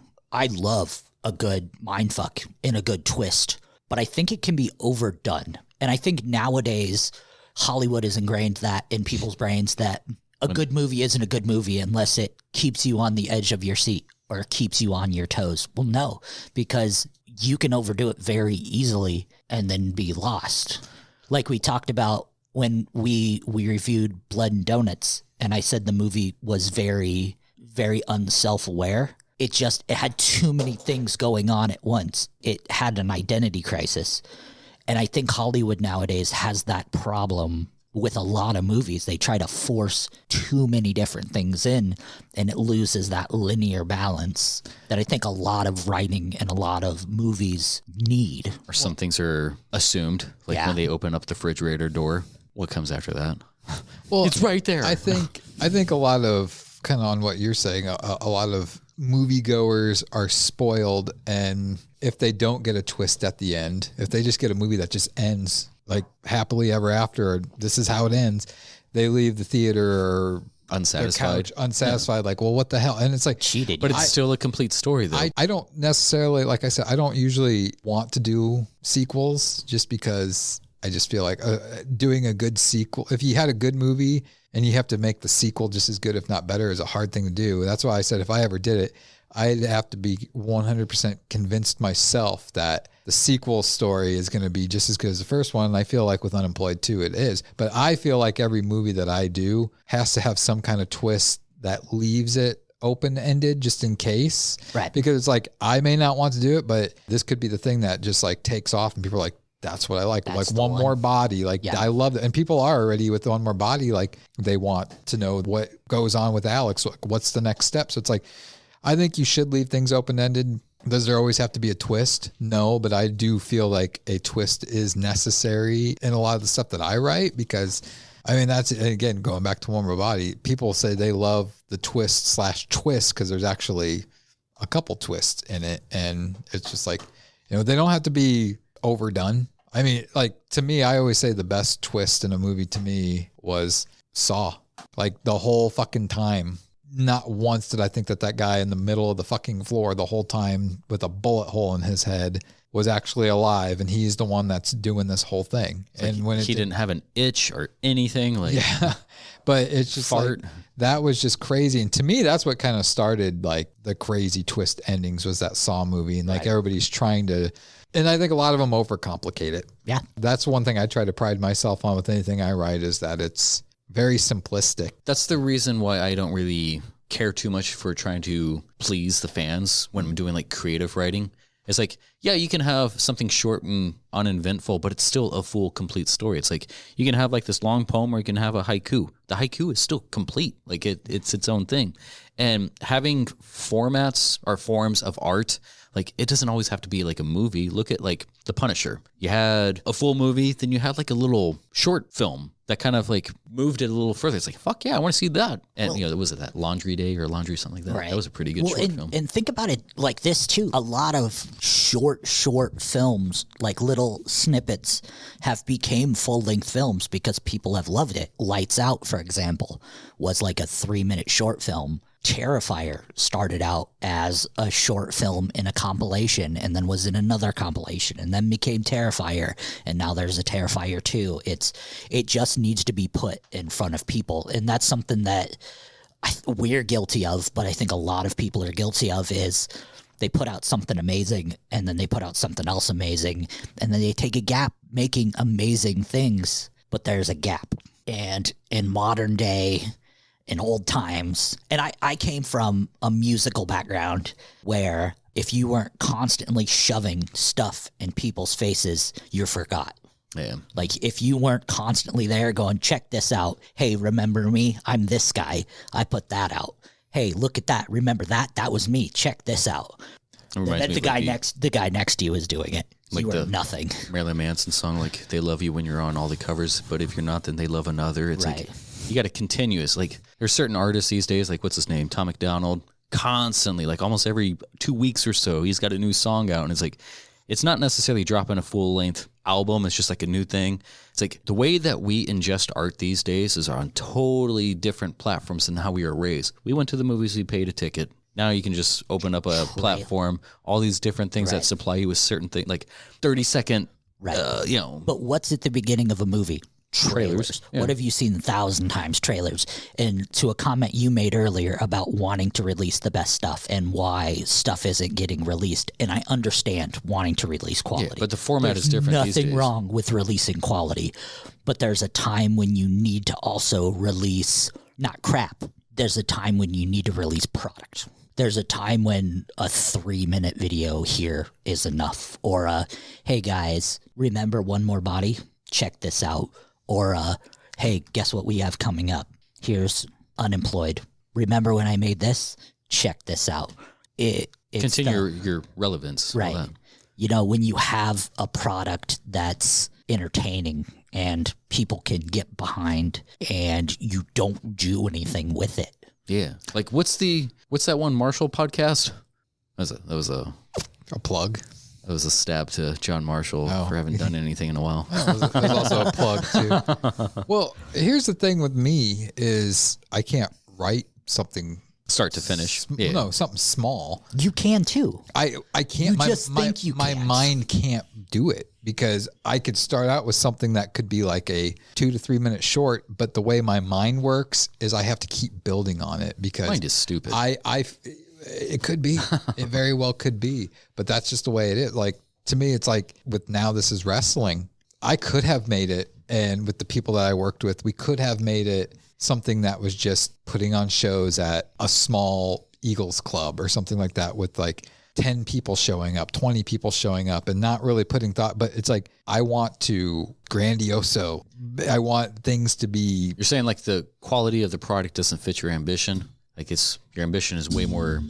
Bigger than It's like, and you can make a killer 3-minute short film, but the problem is like my mind is like, well, we're going to be doing that. We might as well make it a little bit bigger. Let's add a little bit more to the story. And that's not really something I can really control. I've tried to write short, quick. I think the shortest thing that I ever wrote that we did was that Hallmark commercial. And that was nothing. I never thought that was going to see anything, but the only eyes that were going to see it were us and like whoever we're friends with on Facebook. And now Hallmark has it playing on the Hallmark channel. It's on there. But it's just like, to me, and that was kind of leads into what I was going to ask too, is like, when you guys write, do you write for the budget you know you'll have, or do you write as though you're going to have a big budget? I don't necessarily think about the budget up hand. Like for me, there's a philosophy that I developed myself as far as like having what I pronounce as like the axial lens of perception. Meaning being able to adjust my scope, whatever I'm looking at, for as little as I can. Like it's very systems based, and then I can move across parallel. It's like, if this isn't working, I can probably go this. Now let's lean back and look at like an eagle's eye view. Now let's get in close and see what look at it from different angles. If something isn't working, I can try to tweak it, but I don't scratch everything. I keep everything that I have. Like that was something about you. I remember you said like you're always writing, and sometimes you're like deleting the whole thing. It's like, we could still pull from that, can't you? I mean, like something will. But I do inspire. Just because I delete some doesn't mean that I don't remember it. I've seen you, the way that you lay your head down on that pillow. You're losing brain cells. I could be. Very well could be, man. But yeah, no, just being able to adjust your perception of certain things.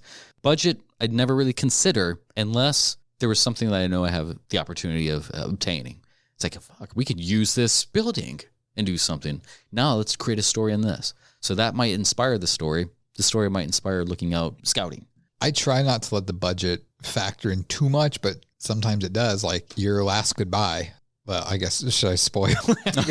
I don't know that I should spoil it. I mean, the type of movie that is, I've always told myself I'm not doing, because you got to have a fucking big ass budget for makeup alone, because something of that nature, people that are fans of that genre, if it's not done up to par, they're going to shit all over it. Right. I expect everything to get shit on. Right. Yeah, so, sure. I mean, like, you shouldn't expect everybody to love something. It's like, yeah, I'm not writing it. If you don't like it, change the channel. Well, this isn't you. And here's the thing with the way I feel on it, and I know you guys don't feel the same way. Justin, you might, and I know me and Jeremy, we have very polarizing different opinions on this. I'm very big on I like it. The people I've previewed it, they like it. I have no problem. If it's not 100%, cool. It's good in my heart, and it's the best we could do with what we have. Put it out there. Let people like it. Let people see it. Be like, okay, if later down the line you want to do it again and you have a better budget, then awesome. Well, my biggest issue with it is audio. Who cares? I do. Because it sounds audio. I've seen enough movies and I've heard enough people talk about it that on this level, audio makes or breaks a movie. And audio is not anything on your end. It's the fact that I had a shitty help field recorder and a shitty microphone that I thought was good. And then, the help didn't really do what I thought they did. But at this point, if you think about it in retrospect, at this point, what can we do about it? Back to Lonnie's point, having it so fine polished is going to delay so much, but getting some sort of product out there to fill the gaps. And the thing too, and like I said, I bury this in, and it just comes from the entertainment background we all came from, because you came from theater, but you also have that stage and music background as well. Have you ever been in studio and recorded an album at all? No. And Justin, you have a little bit of recording experience from recording your own stuff. The first time you go into studio, you record 4 or 5 songs, you're happy with it. You spend a day in there, 8-9 hours, you get your 5 songs, you're ecstatic. You put it in the CD player, it's not mastered, it's barely mixed from your technician, you have no producer, you're happy. Your 5 songs sound like garbage. You have a product to put out. Here we are. You give it to venues, you give it to places to get shows, to be like, hey, this is us. This is what I've done. You are proud of yourself. You get a little bit more money under your belt. You get some more songs, you get some more fans. That's when you go in, when you have the budget. With The Last Goodbye, we know what the problem was. We know the audio was awful. At this point, we can beat a dead horse and try to fix it. Can't go back in time and redo the audio. Yeah, I always say, like, you don't know until you know. Right. So, like, the fans that we might have, or the followers that we might have currently from previous work may not like this, but it'll catch eyes. So it's a numbers game for the most part. Right. It's like, you can't musically, you can't control your uncontrollables. You can't control what other people are doing. So you just have to do it on, like, trust, if you will. No. But so many times with drawing or so, going back to, like, the initial inspiration, I've taken steps away from that and then return, and it's like, fuck, like, I just fucked it up. Like, it's not what I wanted it to be. But it is something, or things that are unfinished. It's like, well, I'm not going to do anything. Here's what I had. But sometimes unfinished work looks awesome. Right. And at the end of the day, Kate acted her ass off, and Vernon acted his ass off, and it's somebody's talent still. We did good. You directed your ass off, and Justin cameraed his ass off, and I stood. Yeah. Half a day. No, a quarter. Quarter a day. Quarter a day. We COVIDed our ass off. Yeah. That's why he was the only one that didn't get COVID. And it's just like anything else. And it's like when you write a story you love, and it was like growing up as kids, you wrote a story you loved, and you're like, hey, let's go grab our VHS camcorder and our buddy and like this bottle of cornstarch and this food coloring. Let's go make our movie. You don't give a fuck. you're just so excited that you made a movie you loved. You know how many of those stupid VHS tapes I have laying around somewhere? But it doesn't matter how great it is because you loved your story and you loved how it came out because it was yours. Right. The way, going on to that, one of the things, because I've done most of all of my own stuff, that's probably one of my weaknesses, is always wanting to be behind, to try to control certain things. It's like, okay, I don't know how to master. I'm going to learn this, or the certain editing things. It's like I'm always researching, trying to find new things to build my craft, which is kind of taken away from other things that I'm probably already good at. So it doesn't help me excel in those parts, but it helps me be more rounded. So in the case, I mean, like I like to help where I can, be usable. Now going on, I guess we can probably proceed forward to production. Production part. Once I have a script, I think for me, my first thing is I want to do is have a story, not necessarily a storyboard, but like a shot list, which is a storyboard. But for me, a shot list is your map to where you want to go. That helps me be disciplined to where I'm not going to be too inspired to go further. It's like, nope, this is the route. This is what we're going to take. Come that shoot, like so what I have, I guess, with like luggage and layover is I have every single shot. I have the people who are involved. I have the items, the locations, how much time it might take per each shoot, times that by about 3 so I can maximize my time. So I'm not wasting anybody's time. I said it many times before that what I really liked about Jeremy is like his planning, his pre-production, his punctuation. Yeah. Like he has times, he has characters, like so many script advisors or people who help on, they give you just not necessarily what you need to know, just like bare bits. It's like, okay, so I show up here, but what is needed? What scenes? Like you learn on the way. It's like, oh, okay. Well, I feel like I shouldn't have to ask all the questions just to get the information you're supposed to get out. Like, you want me to do a job? Tell me my job. I just, as it pertains to like shot lists, like, yes, I do have something written.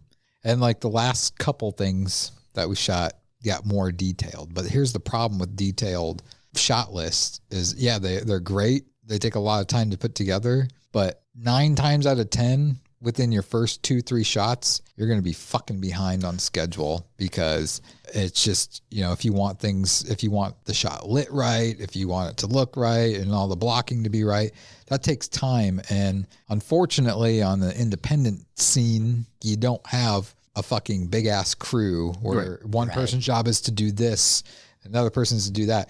You have one person doing the job of like 3 or 4 people. Right. And it's just getting around that is, I feel like it's an easy fix. You just maximize the time per person involved. Right. It's like, okay, this is going to be a 2-person scene. All I need is a light camera, maybe somebody to hold a boom, unless I'm using lapel mics. Well, plus we shoot in such natural environments. Yeah. We shoot, like, if we have a scene in a bedroom, we shoot in a bedroom. We don't shoot in a sound studio where it's a big wide open area. We shoot in a small bedroom that already has a bed and a dresser in it. Right. So you can't fit 15 people in that room. You fit the maximum capacity of people you can fit who aren't in the shot, which really limits. But if you're having about 15 people or so in something, then my thing is for like every 2 to 4 people, about 3 minutes per shot. And then if you're adding more people into it, like there's more moving parts, so add 2 to 3 minutes more. I just know that you live and learn through a lot of things. And not that I've done a lot of my own stuff. I mean, I've done a handful of things, but I just know that a detailed shot list for something that I'm doing, it's not going to work out. And to me, it's best to just get your basic stuff down and see where you're at on time. And if you have time in your head, you should have these other shots or whatever that you want to do.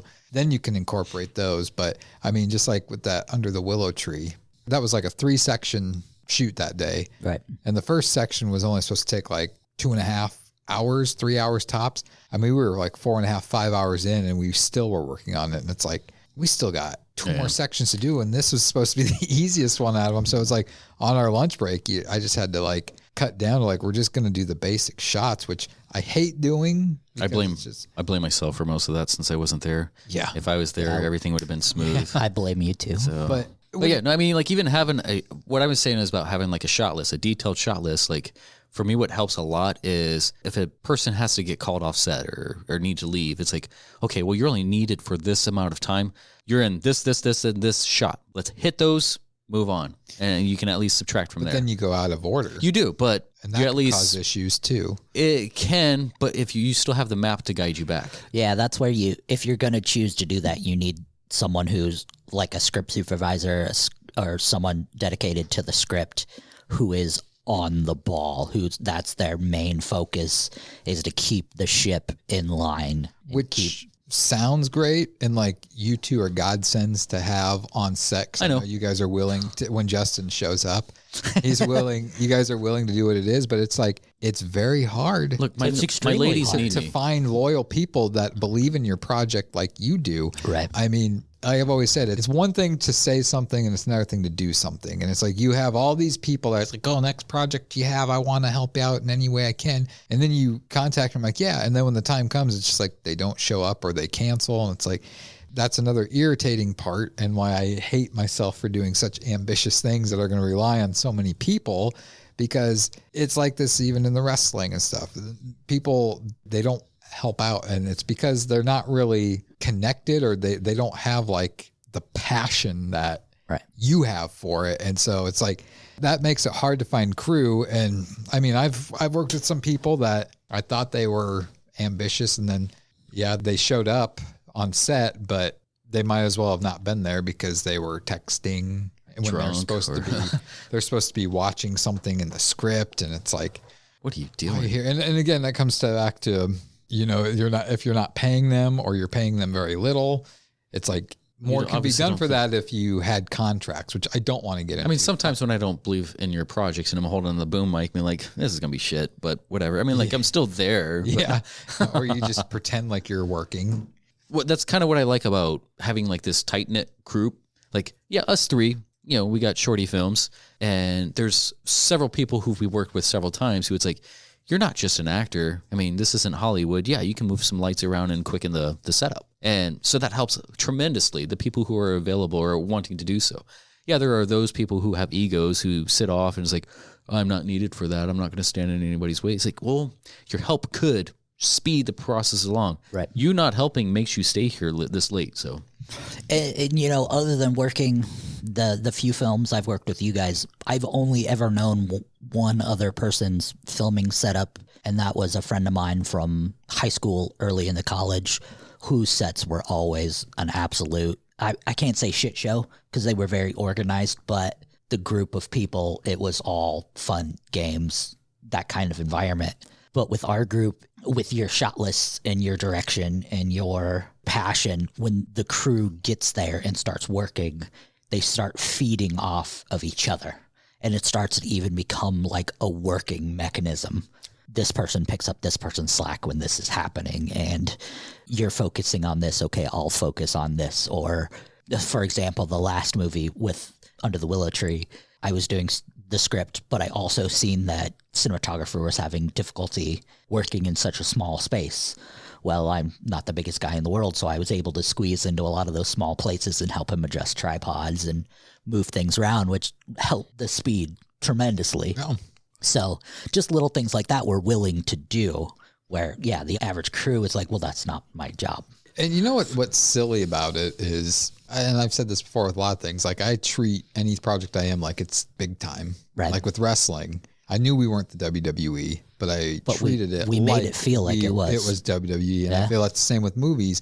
But the thing is, if you really think of it, and something does go wrong on set for one of the movies that we're making, is it really that big of a deal? But in our mind, we put so much pressure on it, like, oh my God, if something goes wrong, it's the end of the world.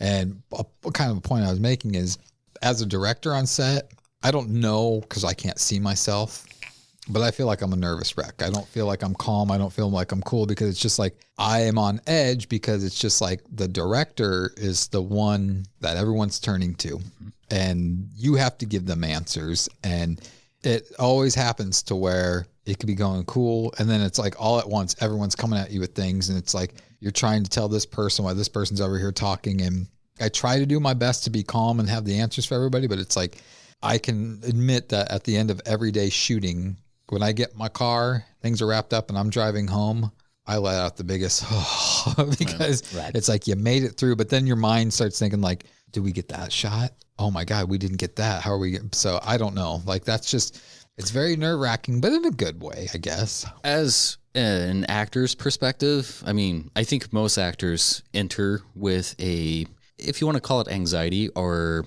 excitement, but I mean, I feel like as the director watching you kind of carry both or many of the actors' anxiety as well, because you're seeing all of it, and then you're also trying to like feel it. Like, is this a scene? Is this a scene? Is this a scene? Like, yeah, we're trying to do our parts, but yeah.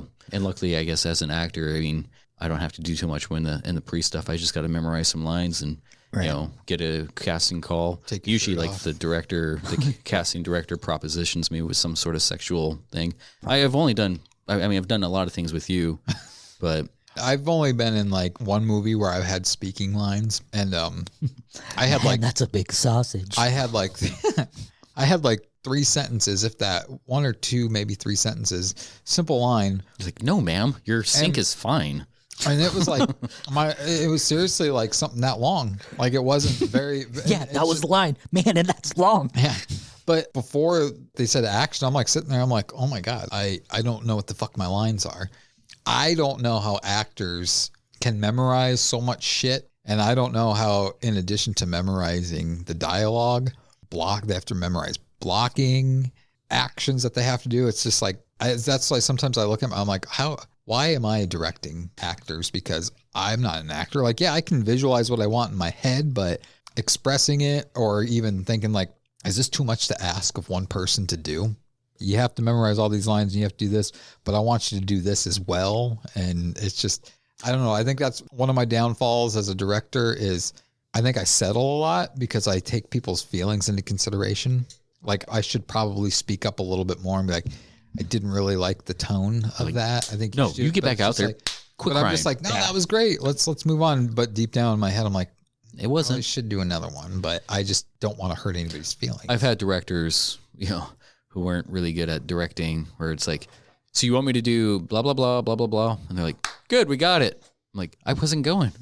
Okay. Well, that's also one of the things that makes you a popular director and makes people want to work with you. Though is you have a human side to you. Most everybody I know who's worked with you is saying like your projects have probably been one of the funner, more down to earth things. But. Right. So when you present that style to people, when you're like, okay, try it like this. Okay, that was good, but try it like this. Like you're not an asshole when it comes to your directing style, though. You're very humble. Your critiques are very manageable. You don't put out the "you suck" vibe when you're directing, which I think a lot of directors tend to do. From what I've seen, it's this was bad, do it again. This was bad, do it again. Especially when an actor is trying to compartmentalize their emotions for certain scenes that require a certain amount of like anger or sadness or so, and then they're spoken to as the actor. It's like, okay, well, I'm taken out of my space and I'm also kind of sympathizing with my character, so I might be taking this a little bit harshly. But I mean, certain actors can compartmentalize that. And that's why I think you've earned the respect that you have in the film community, is because you're able to separate the, I guess, bravado of being a director and the human aspect of being a good person, but still have that role. Wait a second. Is this why you're doing this topic? Because you needed your cock stroked here? Is this and by the way, his penis is a good solid 10 inches. You guys are the ones that start talking about it. No, But you're a shitty driver. I'm just following the cue cards. I don't know.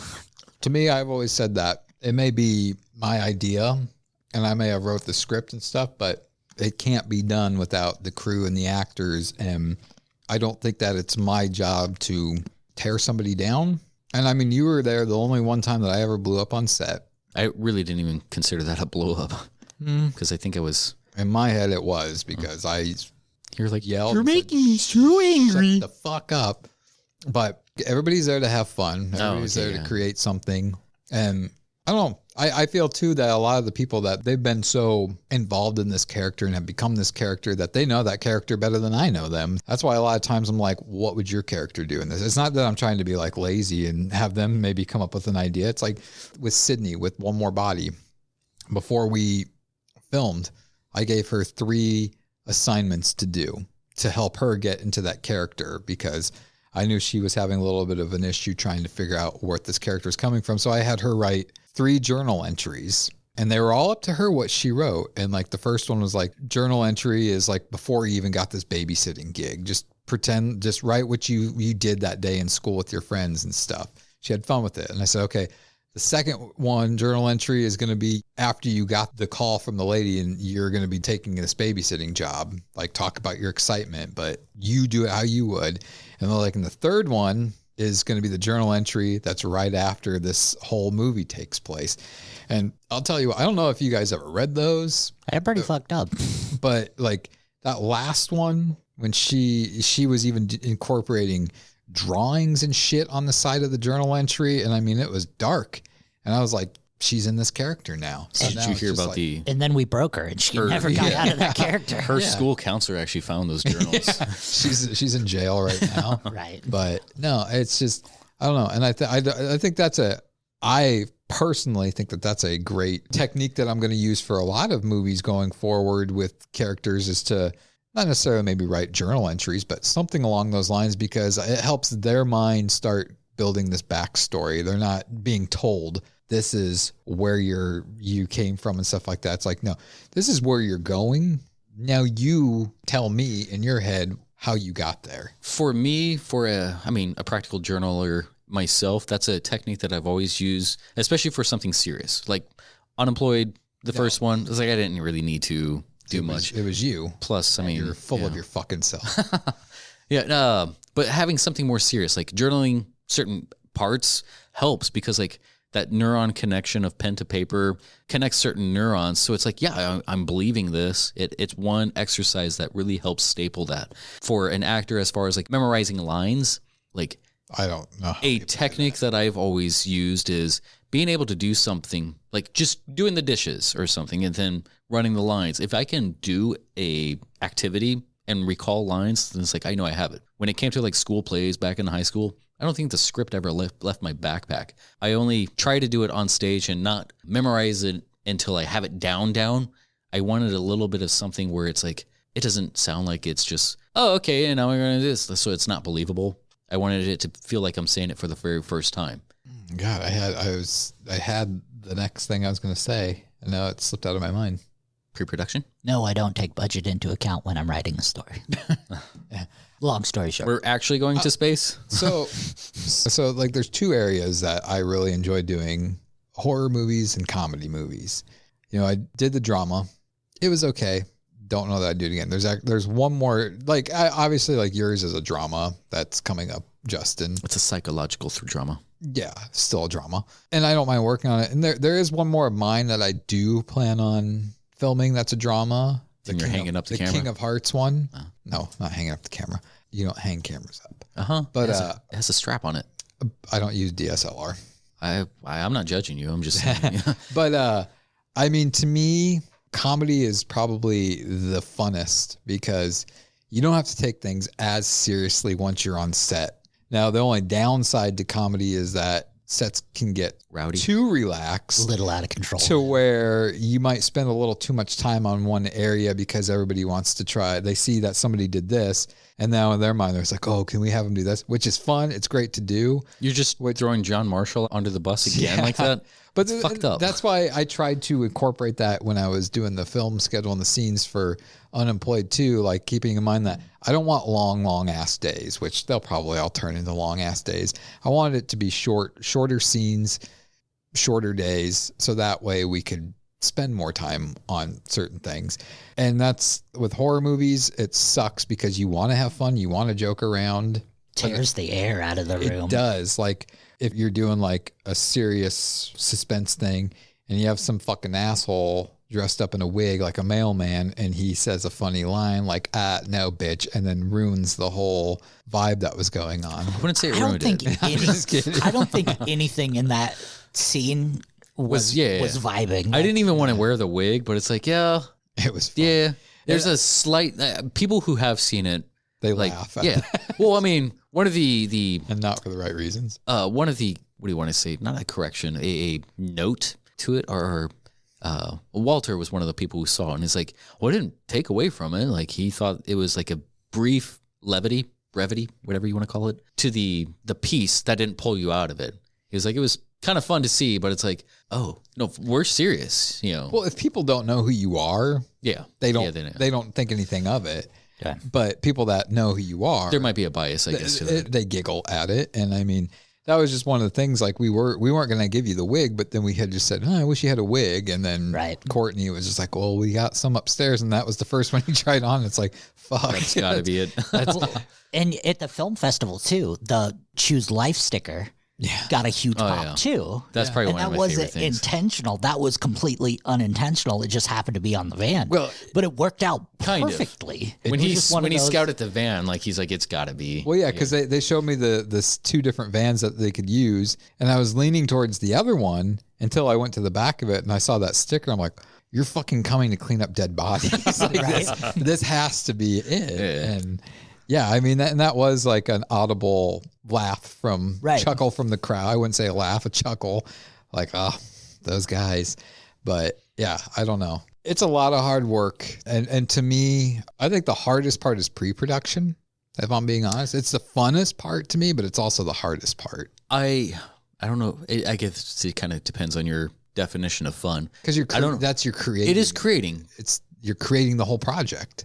What do you consider pre-production as far as writing as well? Or I don't really consider that. Anything up until you roll the camera is pre-production to me. Yeah. I think having script reads, table reads, all that stuff is pre-production. I consider a story finished when the story is finished, and then planning it out is all pre-production. But I guess, story does count as pre-production, but you won't have a production without a story. So I guess kind of also depends on if you're being paid or if you're pre-production before production. So that is exactly what writing is. It's pre-production. You enter every single writing thing like this is pre-production, or is this me creating? Anytime I'm writing a project that gets completed, I consider that pre-production. Fool of himself. But this is going to be something. It's just because you're creating everything, but it's also where you have to like organize everything, and you got to contact the people. You got to get your props. You got to figure out the budget. You got to pay people. So it's both the shitty part and the fun part. Production part's fun too, but it's also like, now we got to do this. This is where the actual work comes from, because this is what we're doing right now is going to make or break what the final product is, which is what we'll move into now, the post-production. That's, I think, is one of the funner things. It's also the headache as well. It can be. If it's a comedy, fucking absolutely love it, because you can add anything, and you can. And with Unemployed, again, there was a lot of stuff that made it that wasn't in the script that didn't come about until post-production, with being sound effects and music choices and being like, I don't know if I want to say musically inclined, but musically aware. I wouldn't say that about you. Have you heard? Wow. I forget what it is. Well, you don't even know your own shit. It's the remix thing. Anyways. Okay. Oh, fucky. But like, yeah.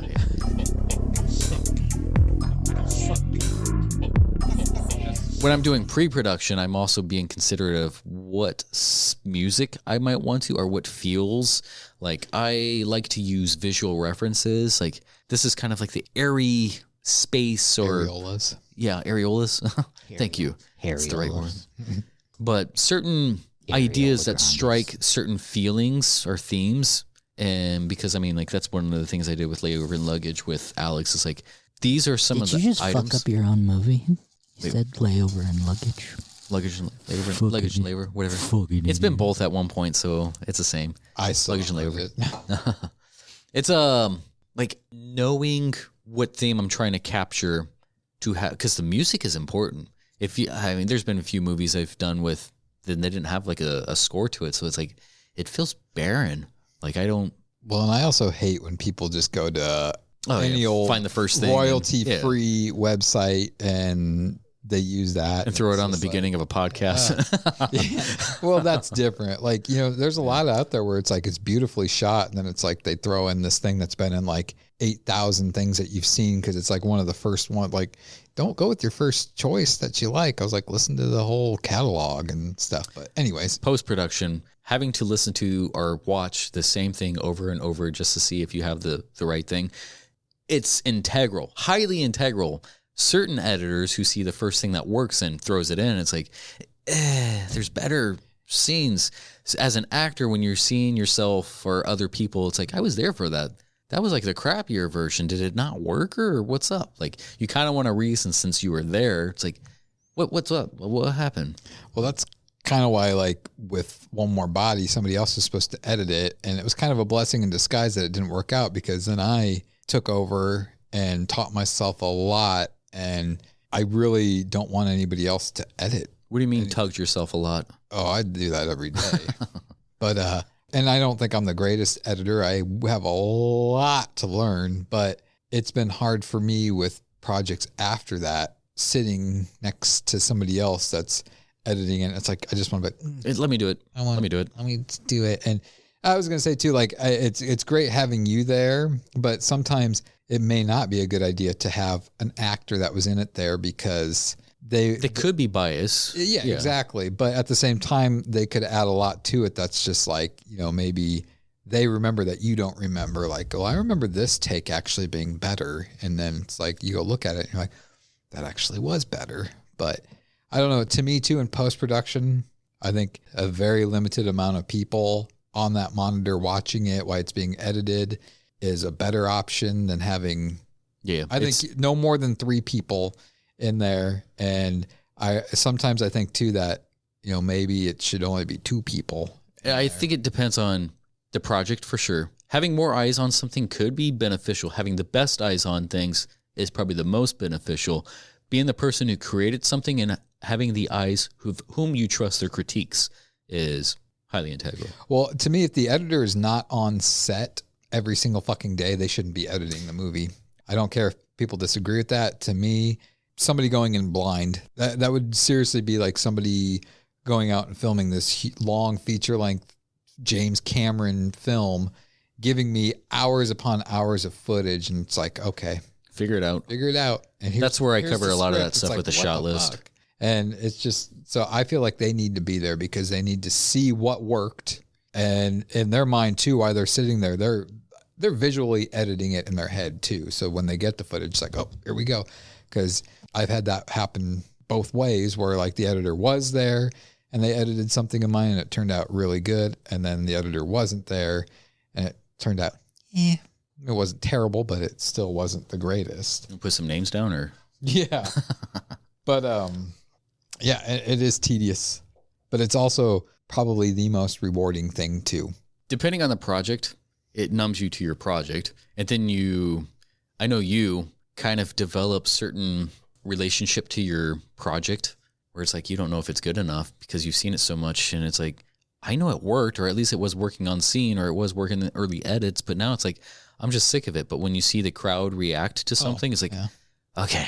I'll tell you, I know I've said this before too. The first preview night screening of Unemployed and that first speed dating scene, and nobody was like laughing. It was just like, you get a little chuckle. It's like, oh, here we go. I seriously was like, this is fucking gonna. Is it hot in here? It's hot in here, huh? And then it was just like, once that stopped, that scene was done and we got into the movie, then it was just like constant like uproars of laughter. And I was like, thank God, because I would have probably just left, and when the movie was over, it would have just been you guys standing up there like, well, he was here. I don't know where he went. But yeah, I mean, you get numb to stuff, and I'm always harsh on stuff that I've done. And I don't know if that's a good thing or not, but I don't know. I don't think anything's ever perfect. I think as an artist, I don't think you will ever, like, depending how strict are you with the idea and how unwavering you are. It's like, this is what I want, everything to the T. You did it. Great. That worked. You edit it. Nice. It's perfect. Like most everything I see myself in, I always feel I can critique. And that's one of the reasons why I don't really like to rewatch too many things, because it keeps, I already left the project. Why is my mind still there? You're a liar. I know you fucking watch Unemployed every single night. Not every night. You're putting baby oil on yourself in the scene. You're just like, fuck yeah. It's like, am I pressing play? Yeah. It's slipping off. Okay, that scared the shit out of me. I moved this up and it sounded like it was over. Yeah. Yeah. But yeah, no, I mean, as an artist, I think we are our own worst critics. Yeah. And I think we should be. Not true. You don't have a Jewish mother. Oh, this is, yeah. Well, all I know is that, I always hope that any project that people work on of mine, that it's something that they will always remember, and it's not going to be something that is just another notch on their belt of a movie they made or a wrestling show they went on. It's like, I'm glad to say that I think most people feel that way. You know, just recently when I made the announcement that now This Is Wrestling is not going to be anymore, I had a lot of people message me and a lot of workers that said that those were some of the best shows they've ever worked on. Whether they're lying or not, I don't know why they would lie. I mean, they didn't have to send me a message anyways, but it's like they said those are some of the best shows they've worked on. They're sad to see it go. And again, you know, we've got a lot of return characters for unemployed W-2, and that was their choice to come back on, and everybody didn't even hesitate. And, you know, I finally got the last person that got the script that wasn't at the read-through finished it because they've been so busy with the holidays and stuff, and they absolutely loved the script, and they were just telling me, like, you know, the first one was like their favorite one, and there's like, this one's going to be probably their favorite one above unemployed. So it's like, it makes me feel good when people say that. They don't need to say that, but done our job. That it was something that they had fun with. It's something they're proud of. It's something they're going to always remember, and hope that they can keep doing that with any project that they're on of ours. So right on.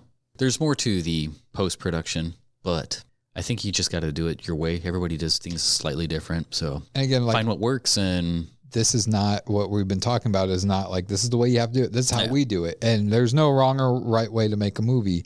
If you completed a movie, you completed a movie. So one time I wanted to, how you feel personally. And like, to me, there's only certain ways that I can make a movie. Right. One time in my life, I did want to go coastal, you know, LA or New York or something like that. And they didn't want you.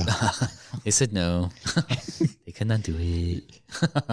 No, I realized, like, there is a lot of opportunity where I'm at. And if there isn't any opportunity, you create the opportunities. Like, we have so many avenues that we can reach into these days to make a name for yourself. Like, you know, starting a podcast, starting a film production, like, just do something. Yeah. Otherwise it's best to die empty without all that art, you know, get all the art out of you and then accomplish something. You can be like, leave a legacy. 36 episodes in and still 2 listeners. Right. Hey. Luckily, 36 episodes in, and we haven't had a mobile interruption. I fixed it.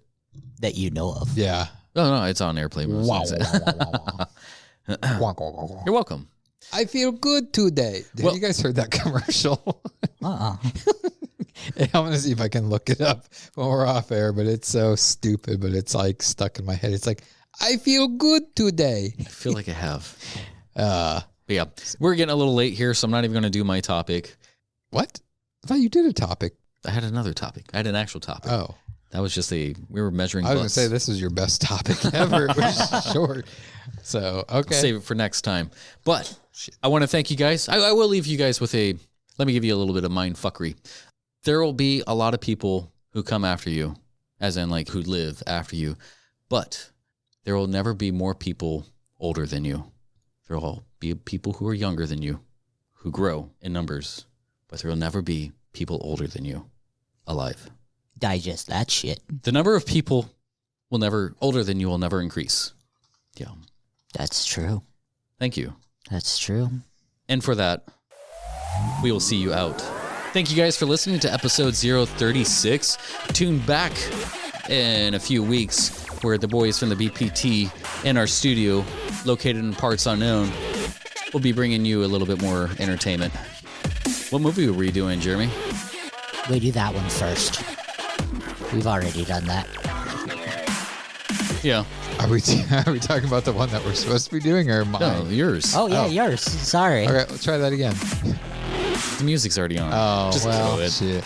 We're actually going to be doing a comedy movie from 2011 called Division 3. It's got Andy Dick, and it's a comedy football movie. So, right on.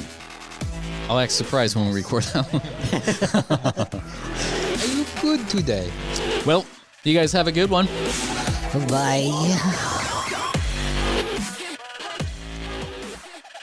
Thanks for listening to this week's episode.